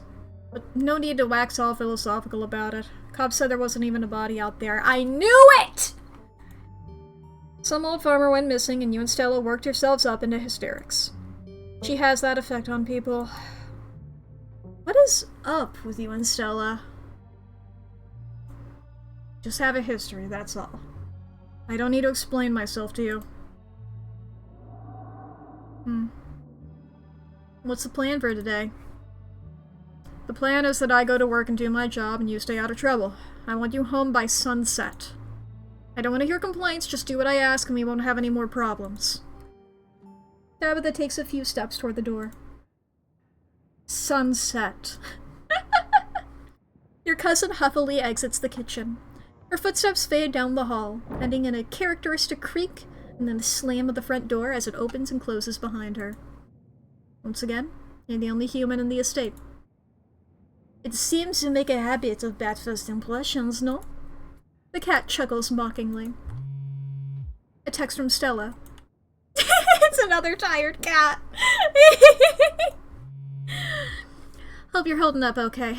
Or as good as you can with all the stuff we saw last night. I was up most of the night on Cryptid forums. No real answers yet. I'm at the library now if you want to join. I have scones. Woo! Scones? Say no more! And that's that. Time to start your day. Make a PB&J. Ooh, spice. Sure, Stella might have scones at the library, but scones are later. PB&J is now. I love the capital now and the capital later. You quickly scrape together the ingredients and gobble up a delicious breakfast. And that's that. Let me investigate the garden. As your eyes wander to the garden door, you shudder, remembering the brief glimpse of something you saw from your upstairs window. It was probably just a raccoon, but the uncertainty of what you saw gnaws at you and compels you to investigate, if only to prove that it was nothing. Ah, they're little fawns, that's what they were. At the very least, you don't see anything now. Let me investigate further. Fuck it. If I die here, I die. You wander further into the garden, trying to pinpoint the spot where the thing had been lurking, if indeed there had been a thing to begin with. Take it all in. The garden is peaceful, but undeniably eerie. Here, more than anywhere else, you're surrounded by the ghost of what this place used to be. A greenhouse sits in the midst of overwhelming greenery, unreachable from years of neglect, its glass clouded and cracked. Statues reach out from within seas of weeds as if begging to be rescued. And, most strikingly, behind a pair of rusted metal gates, at the very peak of the mountain, sits a graveyard. You can just make out a few of the headstones, the name Scarlet carved deep and proud into their faces. You notice what a good view someone would have of your window if they stood where you're standing right now. Check the ground for clues. Ooh! You crouch down, pushing aside the greenery to examine the soft earth. A boot print. A big boot print. And what looks like some kind of viscera. Your thoughts turn to the specter from the night before. You snap a quick photo, just in case it comes in handy later. I'll keep it to myself for now. No need to cause any worry just yet. I can show it to Stella when I'm at the library. You head back inside. Time to figure out what to do with the rest of your day.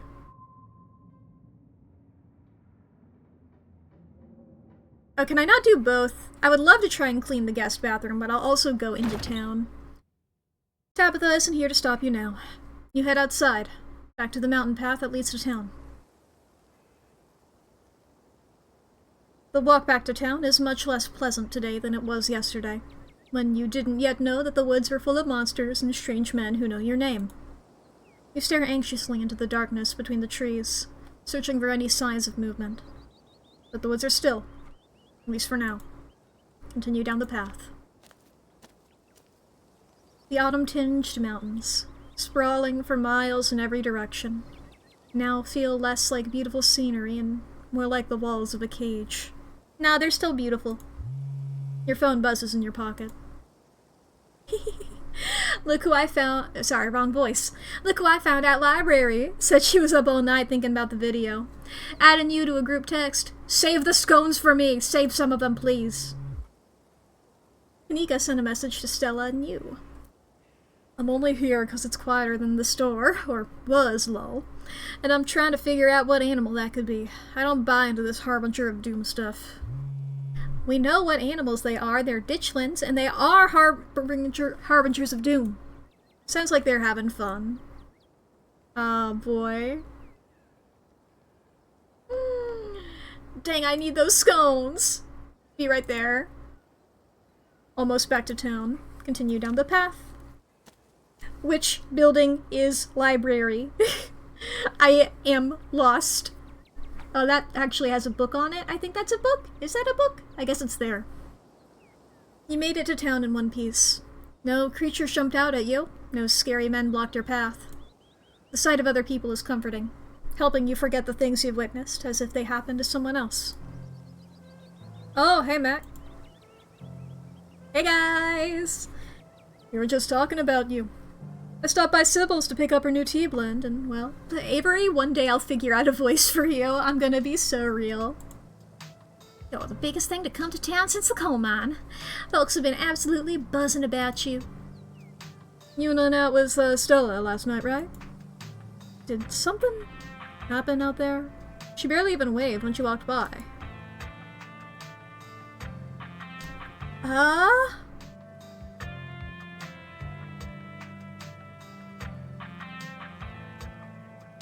Fuck it.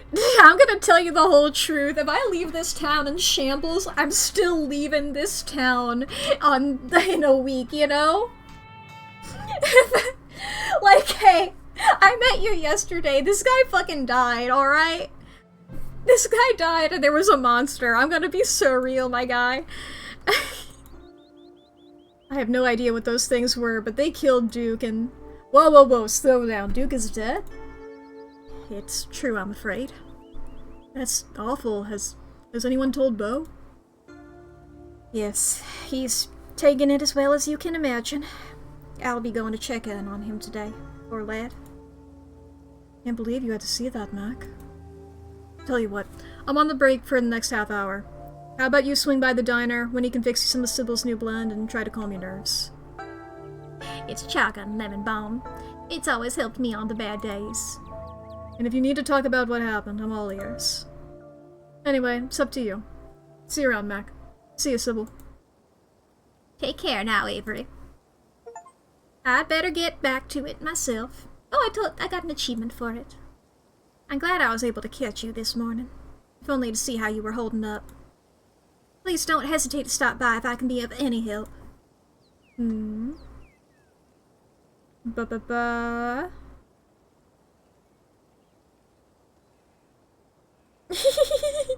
Why doesn't anyone in this town seem to know or care that a man died or that the woods are full of monsters? I think most people seem to have cared about that, especially about what Bo's reacting. Wait, thanks, Sybil. Of course. Stay safe, Mac. God bless. You probably have a bit of time before you're needed at the library. Yeah, let's swing by the diner. Head towards the diner. The diner's a little quiet today, but the air is still heavy with the tantalizing smell of breakfast. This person's still here. I noticed this person last time because I was like, I'm getting Aragorn vibes.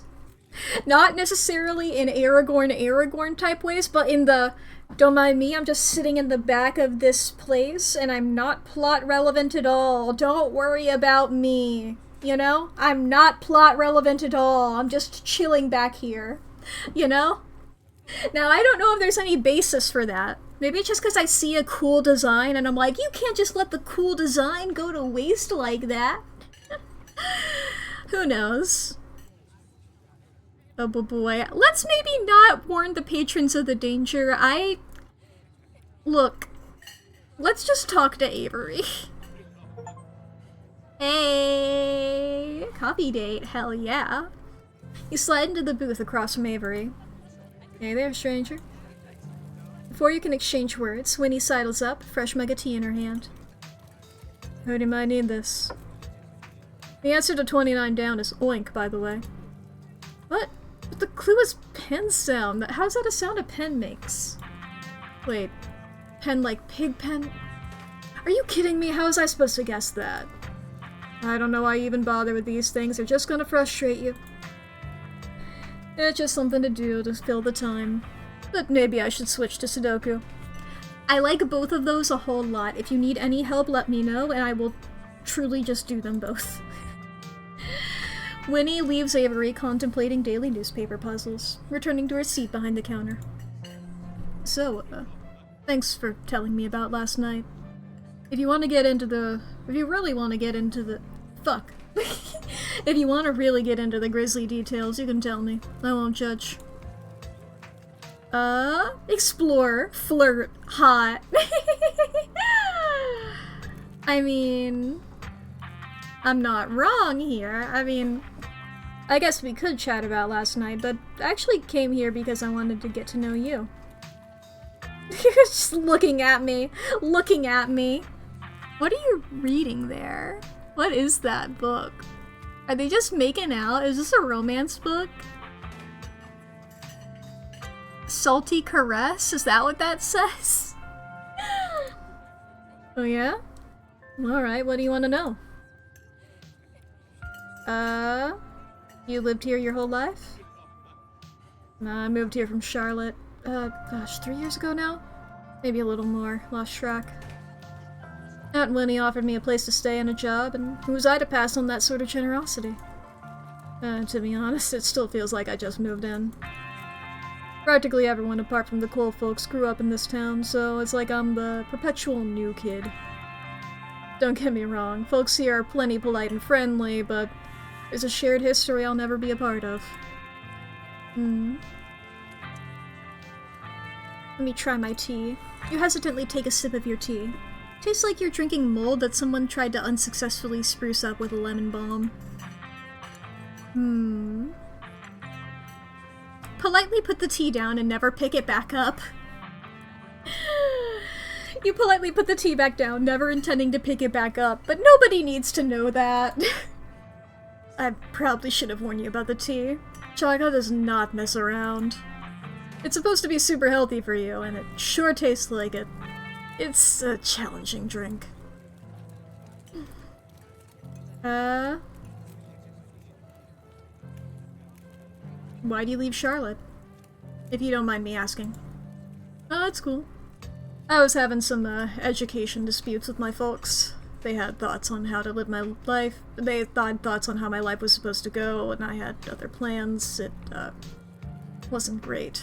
Especially since I was still stuck under their roof. When my aunt heard about it, she offered me a job and a place to stay, and the rest is history. I mean, I get it. I felt like I've been feeling out of place the whole time I've been here. Folks on the whole have been plenty friendly, but life here is so different than what I'm used to. It's hard to explain, but I just feel like I don't belong. Exactly. There are worse ways to be, but I'm not sure I'll ever entirely feel like I belong here. Do you regret moving here? I don't think I have the choice to have second thoughts. I'm not going anywhere without Aunt Winnie, and there's no way she's leaving this place. Alright, let's tell you about last night, bud. Alright, I think I'm ready to talk about what happened last night. Oh yeah? You share everything. Glad to have someone to talk to about the horrors you've witnessed. Wow, that is some heavy stuff. No wonder Stella seemed distant. Monsters in the woods. I may not have lived here long, but I've never heard of anything like that happening around these parts. How exciting. Now that I think about it, when the cops came in for their morning coffee, they mentioned something about going out to the woods to look for someone. Must have been Duke. They seemed so disconnected from it, I figured it couldn't be very serious, but wow.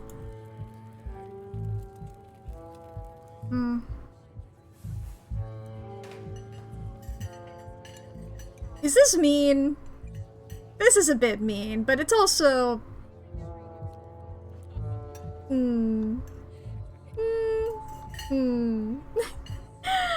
Is this an inside thought or an outside thought, I suppose? Maybe it's an inside thought.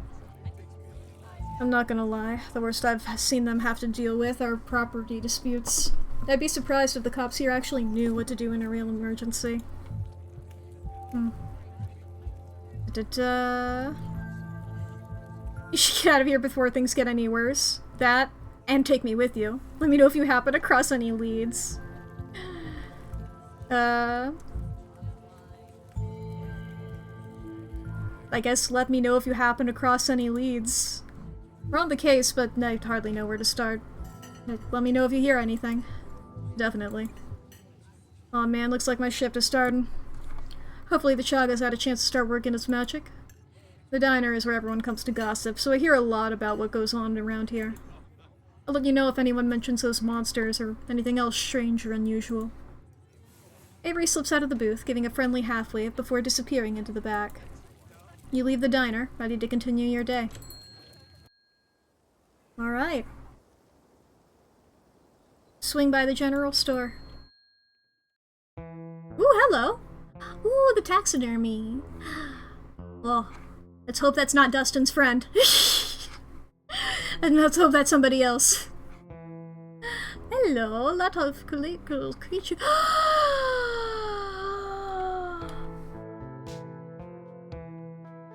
The beautiful plushie.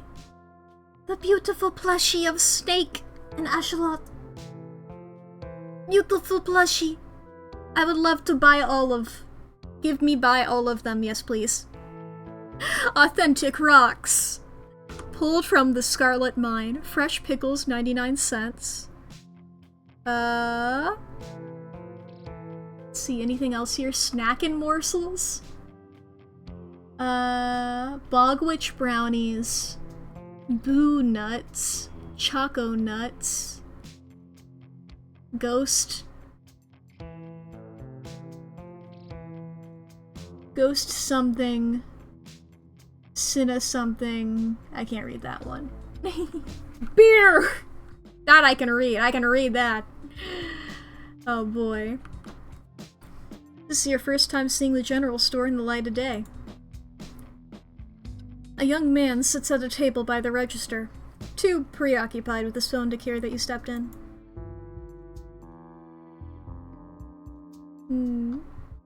I can't just look around. I don't want to talk to this guy, really.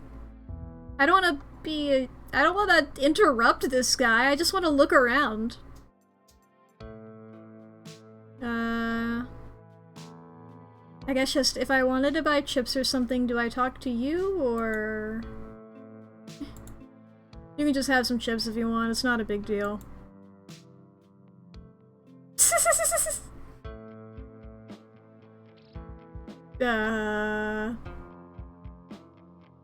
I mean, I'm not about to turn down free stuff. Grab a bag of salt and vinegar chips from a nearby shelf. It will sustain you in the coming days. Cool.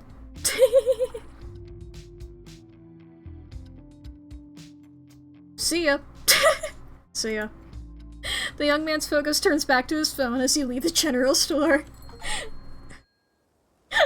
Normal reaction. Okay, now I'm going to the library. You guys saved some scones for me, right? Okay. Carry the man out on the beam? I guess like the mine collapse or something like that is what this is. Kitty! Kitty! Kitty! Kitty! Kitty! I mean, I saw my beautiful Gretchen. You enter the former town hall. And also hello to this guy. What once must have been a stately foyer has since converted into rows of shelves. Actually, is this fancy enough to be foyer? Nah, I don't think so. Meeting rooms and offices long ago gave way to assorted reference collections and reading areas. Oh, hey, you made it! Hee. Settle in at Stella's table. Hi.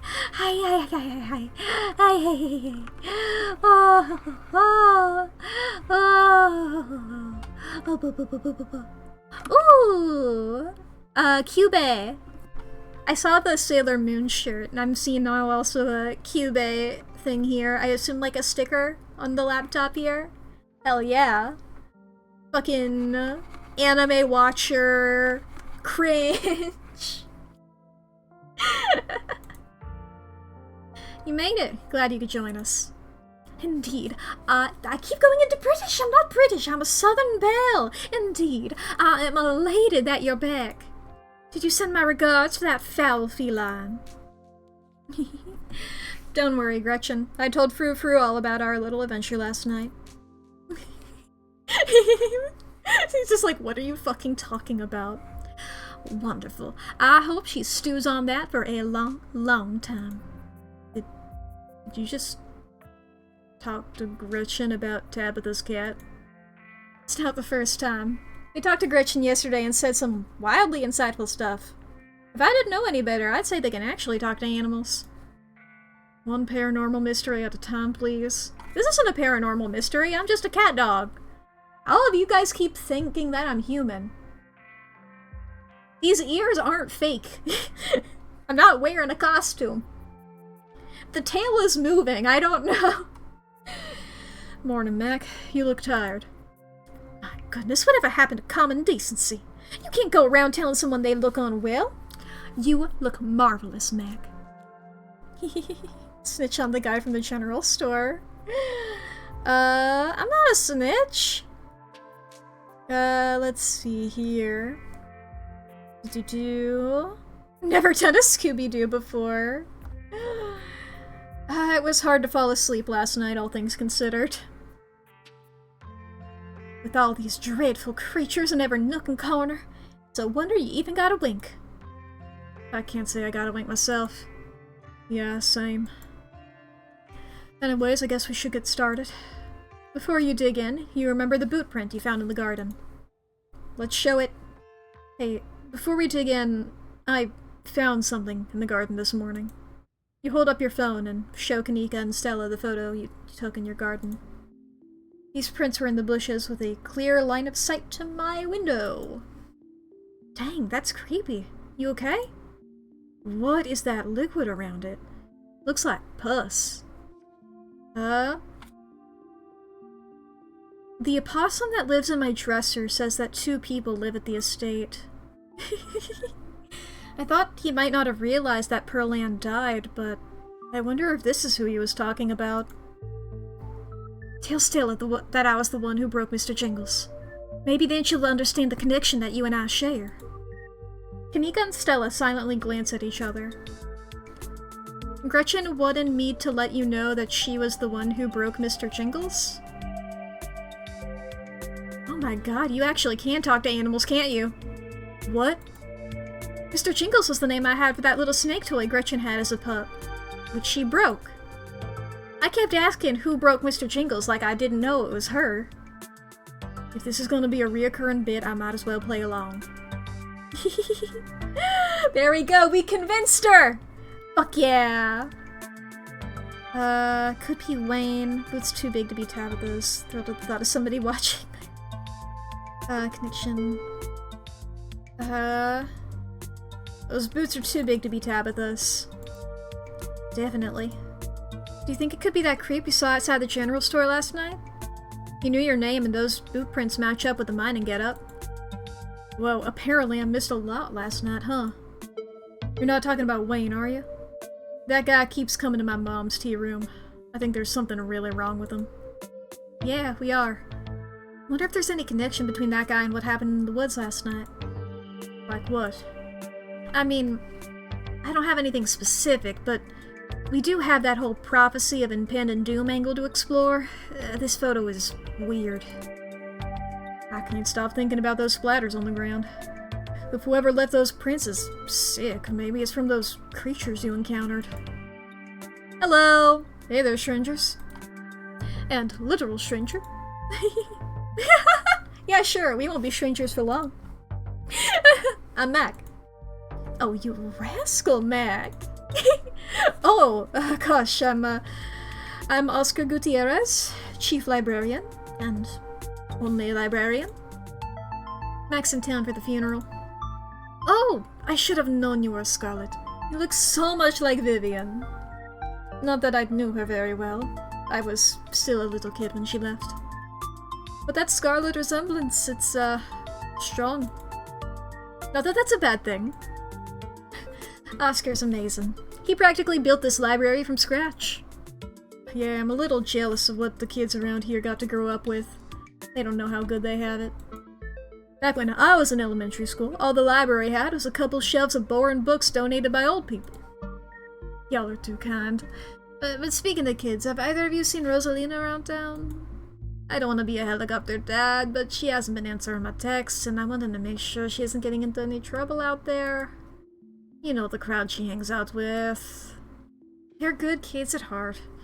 I'm sure they're just up at the old Maxwell place doing teen stuff. I went up there, and plenty of times in my day I've been able to make... I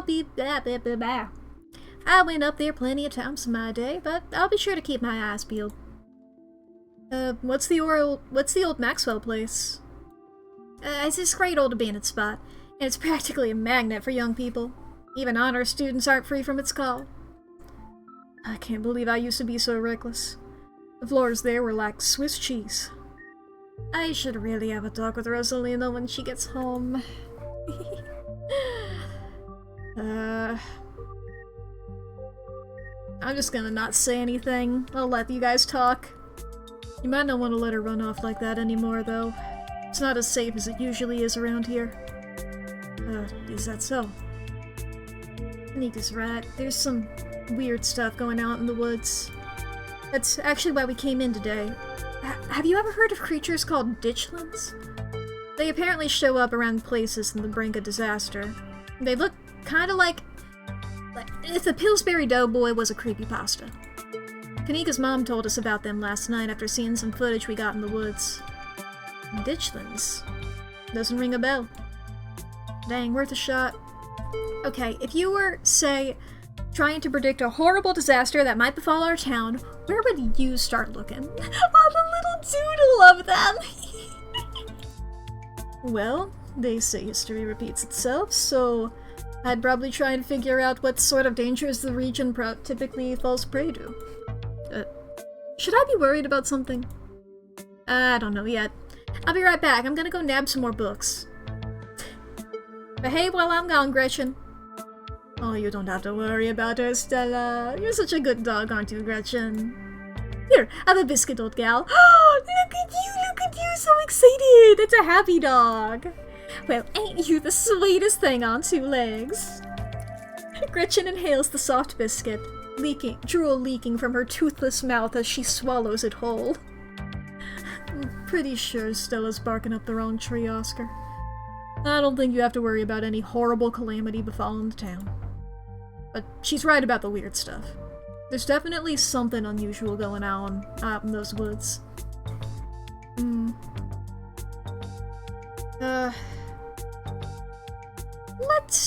You know what?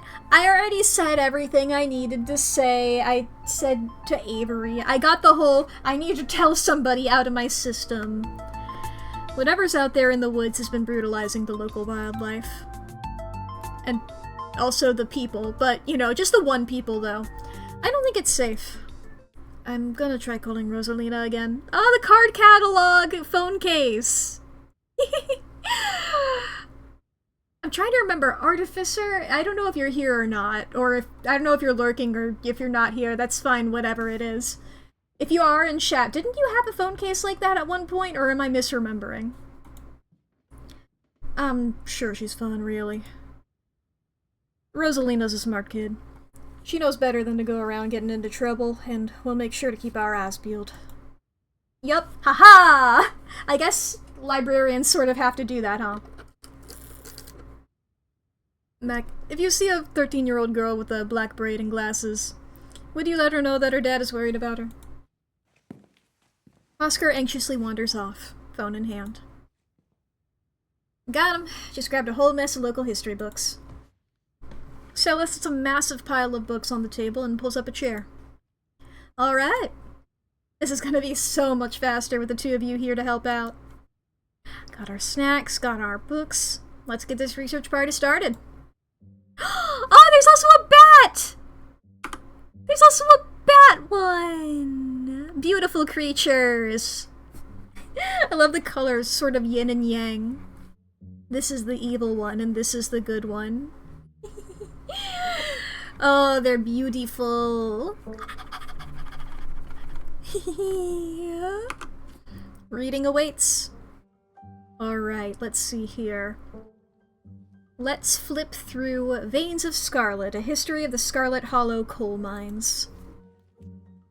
Forced into retirement at age 50 due to a war injury from his time in the Indian Wars, exacerbated by his short stint serving as a captain in the Confederacy, Silas Scarlet also lost his eldest two sons to that bloodiest of wars, leaving his third eldest son, Andrew Jackson Scarlet, to take charge of the mine. My family sucks! They own the coal mine. They're not coal miners, they own the coal mine. They took part in the Indian Wars. They were captain in the Confederacy. Named the son Andrew Jackson Scarlet. It gets worse with every sentence. Every new noun. Under his leadership, the mine prospered, undoubtedly in part due to the growth of the railroad industry. Managed to evade the God damn it! Of course they're anti-union. It's always the coal unions. It's always the mining unions. Oh boy. Those are a good thing to know about. I don't know if those are taught outside of the area. Good read if you haven't. Good history. Managed to evade the coal union for decades, making them one of the most profitable mines in the country. Can we salt the family graves? Andrew Scarlet built the surrounding town into what it is today, with expensive stone buildings, a bustling main street, and overseeing it all, the elegant Scarlet estate that was, until 1895, the largest and most finest feat of architecture in the region. Culminating in the tragic collapse of 1918. It was found that Charles Shaw, the co-manager of the mine, had loosened security measures to increase production during World War I, resulting in a fatal collapse and the deaths of over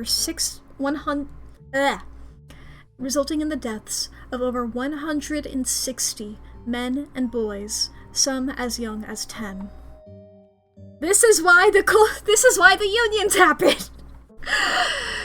The casualties included Andrew Jackson Scarlet's son Theodore, his brother Enoch V. Scarlet, who had taken over from their aging father during the bustle of the war, managed to pull up his brother, Enoch V. Scarlet, who had taken over from their aging father during the bustle of the war, managed to pull the mine from the brink of ruin, thereby saving the town. So this is how your family made its fortune. Enoch! Okay, that's a pull, yeah. Let's flip through Silas Scarlet, soldier woodsman leader.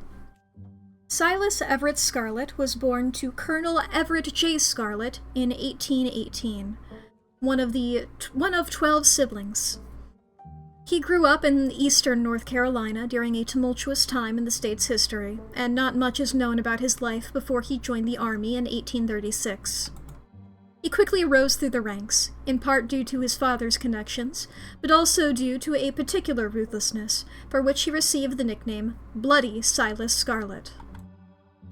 The federal government granted the now Captain Silas a tract of bounty land in exchange for his service in the Indian War, and he settled into the hills of North Carolina in 1841. That land would become Scarlet Hollow. But it started as a simple log cabin, built by Silas's own 2 hands, occupied by his family of 10. Silas, his wife Mary Joseph Scarlet, and their 8 children. Logging business brought many workers and fellow landowners to the hills, but it wasn't until Silas discovered rich seams of coal running underneath the entire region that Scarlet Hollow was really put on the map. He saved what he could and bought the surrounding hillside at a great discount, cleverly hiding what he knew about the land's true value. Thus, he had all the resources to found Scarlet Hollow's now famous coal mine. You're finished with this one. And now, okay, we got that shit out of the way. We got the family drama out of the way. Let's do a better one here. Appalachian folk monsters. A few entries catch your eye. Ooh. I want to know about all of them. Wampus cat, a large cat-like creature with a loud, howling voice, often said to sound like a woman crying out in pain.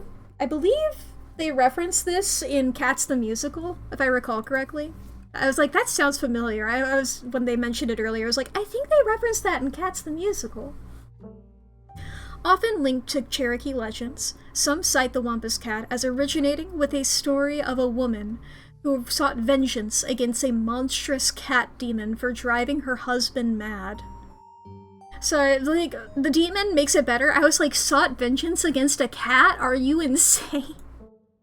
She hunted it down and, by wearing a bobcat mask, tricked it into using its own vile magic on itself, freeing the people of their region from its evil.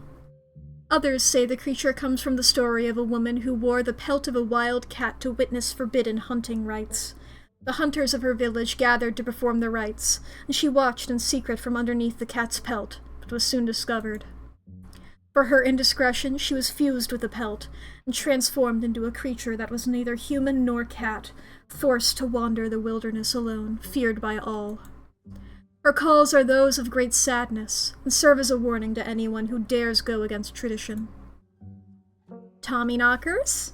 Enigmatic cave-dwelling creatures that primarily known for causing mischief. I have heard of these before! Tommyknockers originated in Cornish mythology, spreading to the United States when Cornish immigrants began working in Appalachian mines. They're named for the knocking that can be heard from seemingly within the walls before a cave-in. According to some, the knocking serves as a benevolent warning. Others believe that the creatures take stolen hammers to the supports of mines and collapse them on whoever is unfortunate enough to still be inside. They are traditionally thought to be impish, leprechaun-like beings, but some claim they are the spirits of dead miners, forever cursed to haunt their final resting place. And then, Talipo. Not sure if that's how you say it, but I'm trying my best. Small creature with a long tail and wide yellow eyes. There was a hunter who lived in a tiny cabin in the middle of the woods, all alone with his hunting dog. One night, after a particularly bad week of hunting, both their stomachs empty, the hunter spied something out of the corner of his eye. Some small creature had gotten into the cabin through a hole, and before he could even figure out what it was, he'd drawn his gun and fired at the thing, his hunger guiding his actions. But it was quick, and it ran back through its hidey hole and out of sight, leaving only its long black tail, shot off by the hunter's rifle. "Guess this'll have to do," he said to his dog, and threw the tail in a pot to cook a soup. He and his dog ate well that night, the tail filling both of them up. The hunter crawled into bed, satisfied, and his dog curled up at his feet. He woke up to the sound of long nails scrabbling across the wood. His dog was nowhere in sight, only a rumpled spot on the covers where he had been. In the gloom, he saw two big yellow eyes staring right at him. "I want my Delipo." A high, hoarse voice croaked from the darkness. "Go away!" he screamed at the thing. But it stepped closer to him, still shrouded in darkness, the sound of long claws dragging across the hardwood accompanying its movements. "I want my Delipo." The creature growled again. "I'll get my dog after you," the hunter squeaked, his voice catching on his throat with fear. But there was no dog to be seen. "I want my Delipo." Before the hunter could so much as scream, the creature leapt from the darkness, long claws stretched out towards the hunter. No one is sure what the creature did to him that night.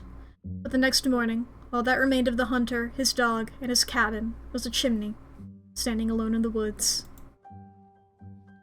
And who told that story exactly? Who's telling the story about how there were no survivors? Okay, we're done here. Close the book and put it back. Think I'm all done. Oh boy. Usually the story has 2 dogs and multiple nights to pace the tension. Nice. Alright. I think we'll say that we're all done and let's check back in when we get back to this game. At least your granddad's version did. That's the thing with word of mouth, you know? People add in lots of little things. And if it works, it works. But thank you guys so much for watching here. I think it's time for us to end stream here. I've had a lovely time. I very much enjoy this game a whole heck of a lot. Very fun. I'm back in... it's so comforting. The fucking mountains. I'm like, hell yeah, I'm back in the woods. I'm going out into the woods again. I love being in the woods. We're back home. We're back in the woods. Hell yeah. Having a delightful time. Hell yeah, hell yeah, hell yeah, hell yeah. Oh my god, there's 152 achievements in this game. I was like, how many did I get from that? Because I was like, I got a lot. I got 14. There are 152. That's 9%, baby. Oh boy. This isn't all the chapters, right? Yeah. There's 4 chapters out right now, and I know they're working on 5. They're working on the 5th one, I saw from, their announcements and stuff like that. But I'm having a delightful time. We're gonna get through as many of these as we can. I wouldn't be surprised if I don't get through all of them. I want to cycle through some games during the fall times. So we're playing this again next week, I believe is my schedule for this. I forget what was my plan here. Yeah, we're playing this next week as well. And we'll see how far I get.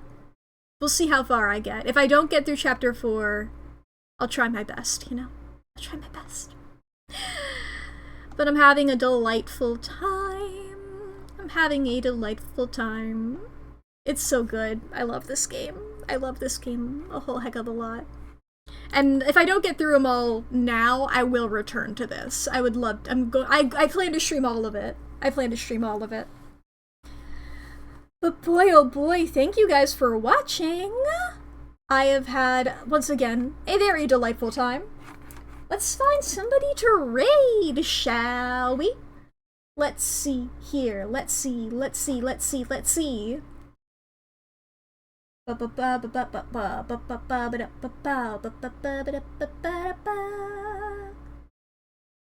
Beep-bop-boop, beep-bop-boop. Many people playing very, very fun games. Lots of people playing fun games. Who do we go to here?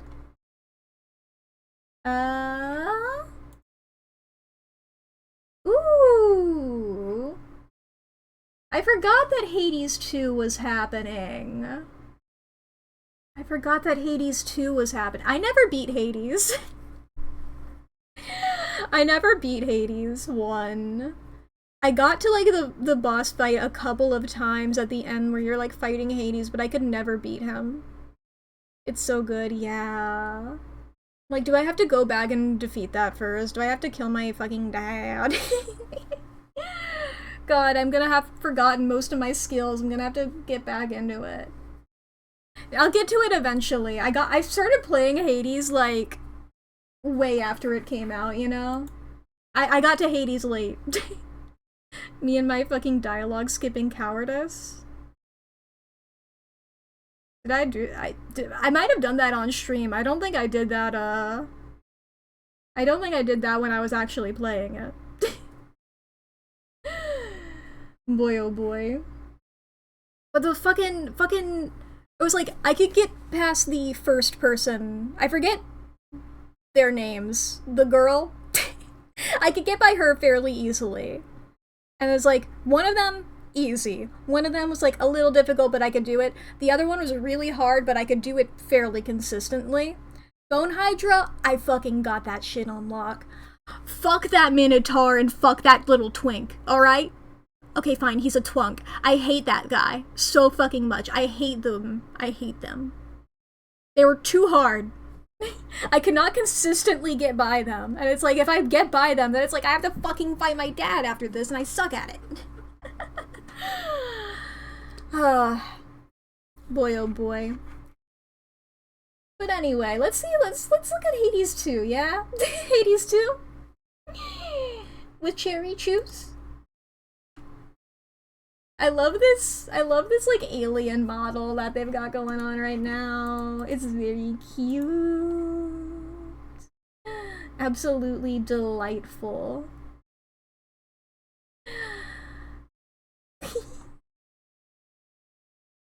It's just a very cute alien model. Alright. Thank you guys for watching. I will see you all next Monday. We're gonna be continuing Yuppie Psycho. Finishing that up. Well, maybe not on Monday, probably on Tuesday. You know. And, having a grand old time. See y'all then! Scarlet Hollow continuing next Thursday. Yeah. Social media, outro, things. Just go raid. I don't know what I'm saying anymore. I don't know. I never do. I never know.